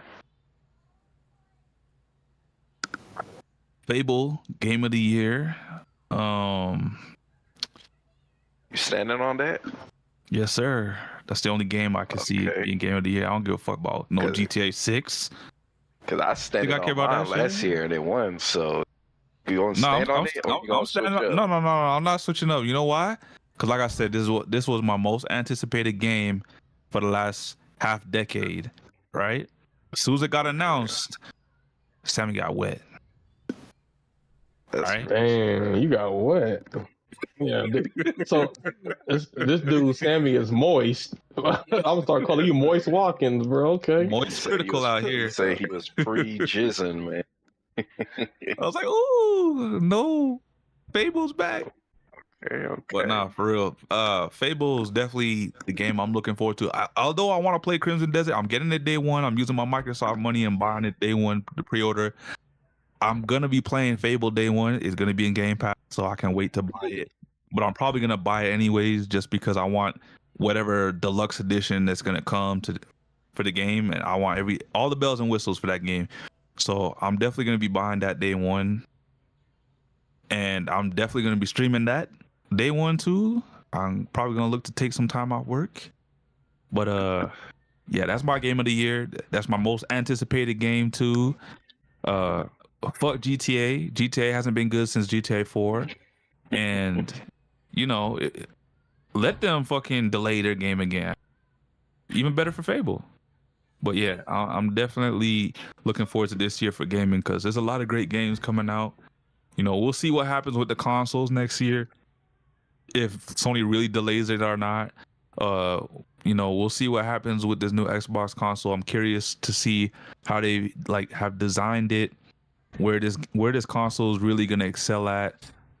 And in general, I'm just excited to see more news in gaming. Like, such a good time for gaming. I know like last 4 years or 3 years wasn't that great in terms of gaming because of all the shenanigans that was going on, but it looks like everything has finally died down, and you know, the sun's coming out, you know, the clouds are parting, the sun rays are shining down on us. It feels like it's a good time to be a gamer, apart from the RAM prices going up and console prices going up. Yeah. Okay. Is that it for you, Mr. Sammy? Yes, sir.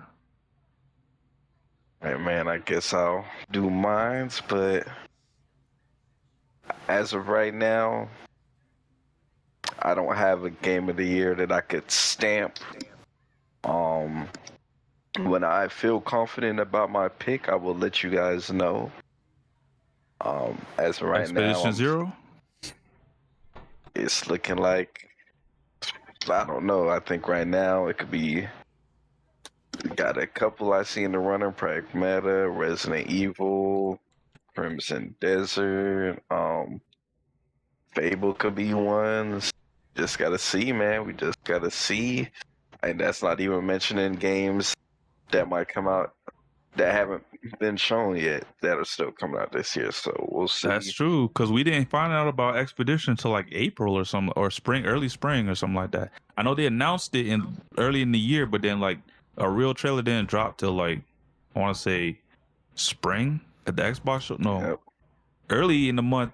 No, there was an announcement late in 2024, and then there was one trailer that they showed during the Xbox showcase, and then it just dropped in spring. Now, I wouldn't necessarily say I'm on the fuck GTA Sammy side, but You just want to see your house in GTA, that's why. GTA is literally the gunning gamer freaking heaven there, man. That is literally the antithesis. gamer, bro.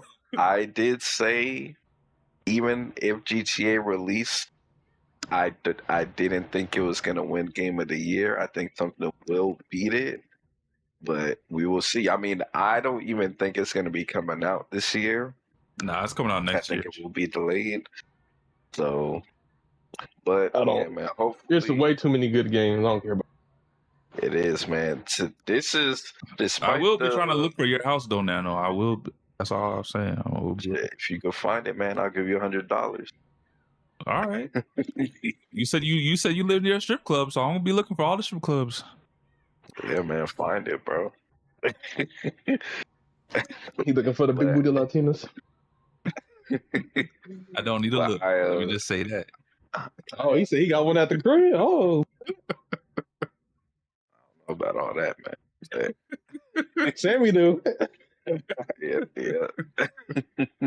But hey, man, I'm looking forward. I think this is gonna be a great year. I think this is gonna be another great year in gaming. Obviously the RAM stuff with the AI is unfortunate because everything is gonna be more expensive. But despite that being a thing, we had a crazy ass state of play. Shit, even the Xbox showcase was fire. We got some heat coming, yo. We got some heat. So, hey, man, let's go, man. Let's get it cracking, man. But I know it's kind of off topic, but in terms of like phones, because RAM is going up, or RAM shortages is causing prices to go up. Are you like y'all looking forward to buying like a new phone anytime soon? Hell no, I haven't bought a phone in so long. My phone's for dear life, man. Yeah, because I just recently got a new phone around my birthday, and I'm like, this is the last phone I'm getting for like the next 4 years. Yeah, I mean, my phone usually lasts like 5+ years, so better keep a cover on your thing so you ain't gotta buy a new one. But yeah, because I ain't paying like $2-3 grand for a phone. Nope. Technology is all across the board. It's just gonna get more expensive. Everything. So. Yep.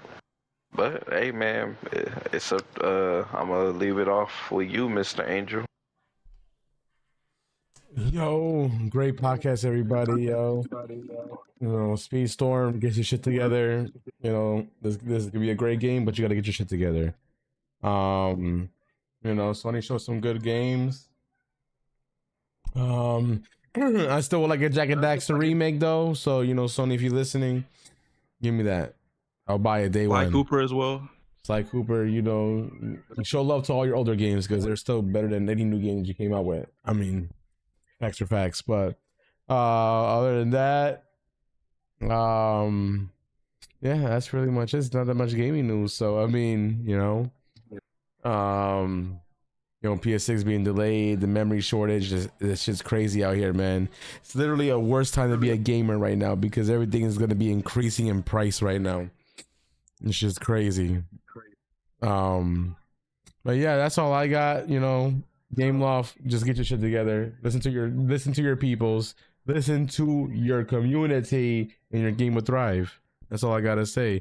Destiny fucking 2 DLC just got fucking delayed because they're not ready, or I think they're trying to have a successful marathon launch. So they pulled back on the Destiny DLC, which is unfortunate. Bungie. Yeah, I really hope your marathon game, is successful, because if you're doing all this and it flops, man, I feel sorry for you. That's all. Honestly, I think the reception is gonna be somewhat like High Guard, just mixed. Pretty much, but I guess we'll find out when the game comes out in a couple months, yo. Again, much love to all of you guys. If you guys like the podcast, like, subscribe, hit the bell to get notified whenever we go live. And we talk about all things gaming related, entertainment related, anything you could think of, that's hot, and it's a hot topic, all the crash outs. We like to cover all of that. So much love to all of you guys. Have a fantastic rest of your night, and we'll see you guys next Wednesday for another podcast.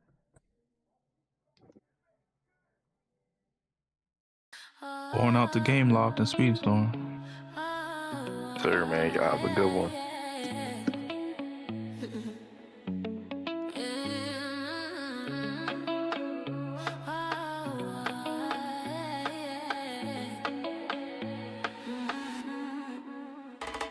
What we miss?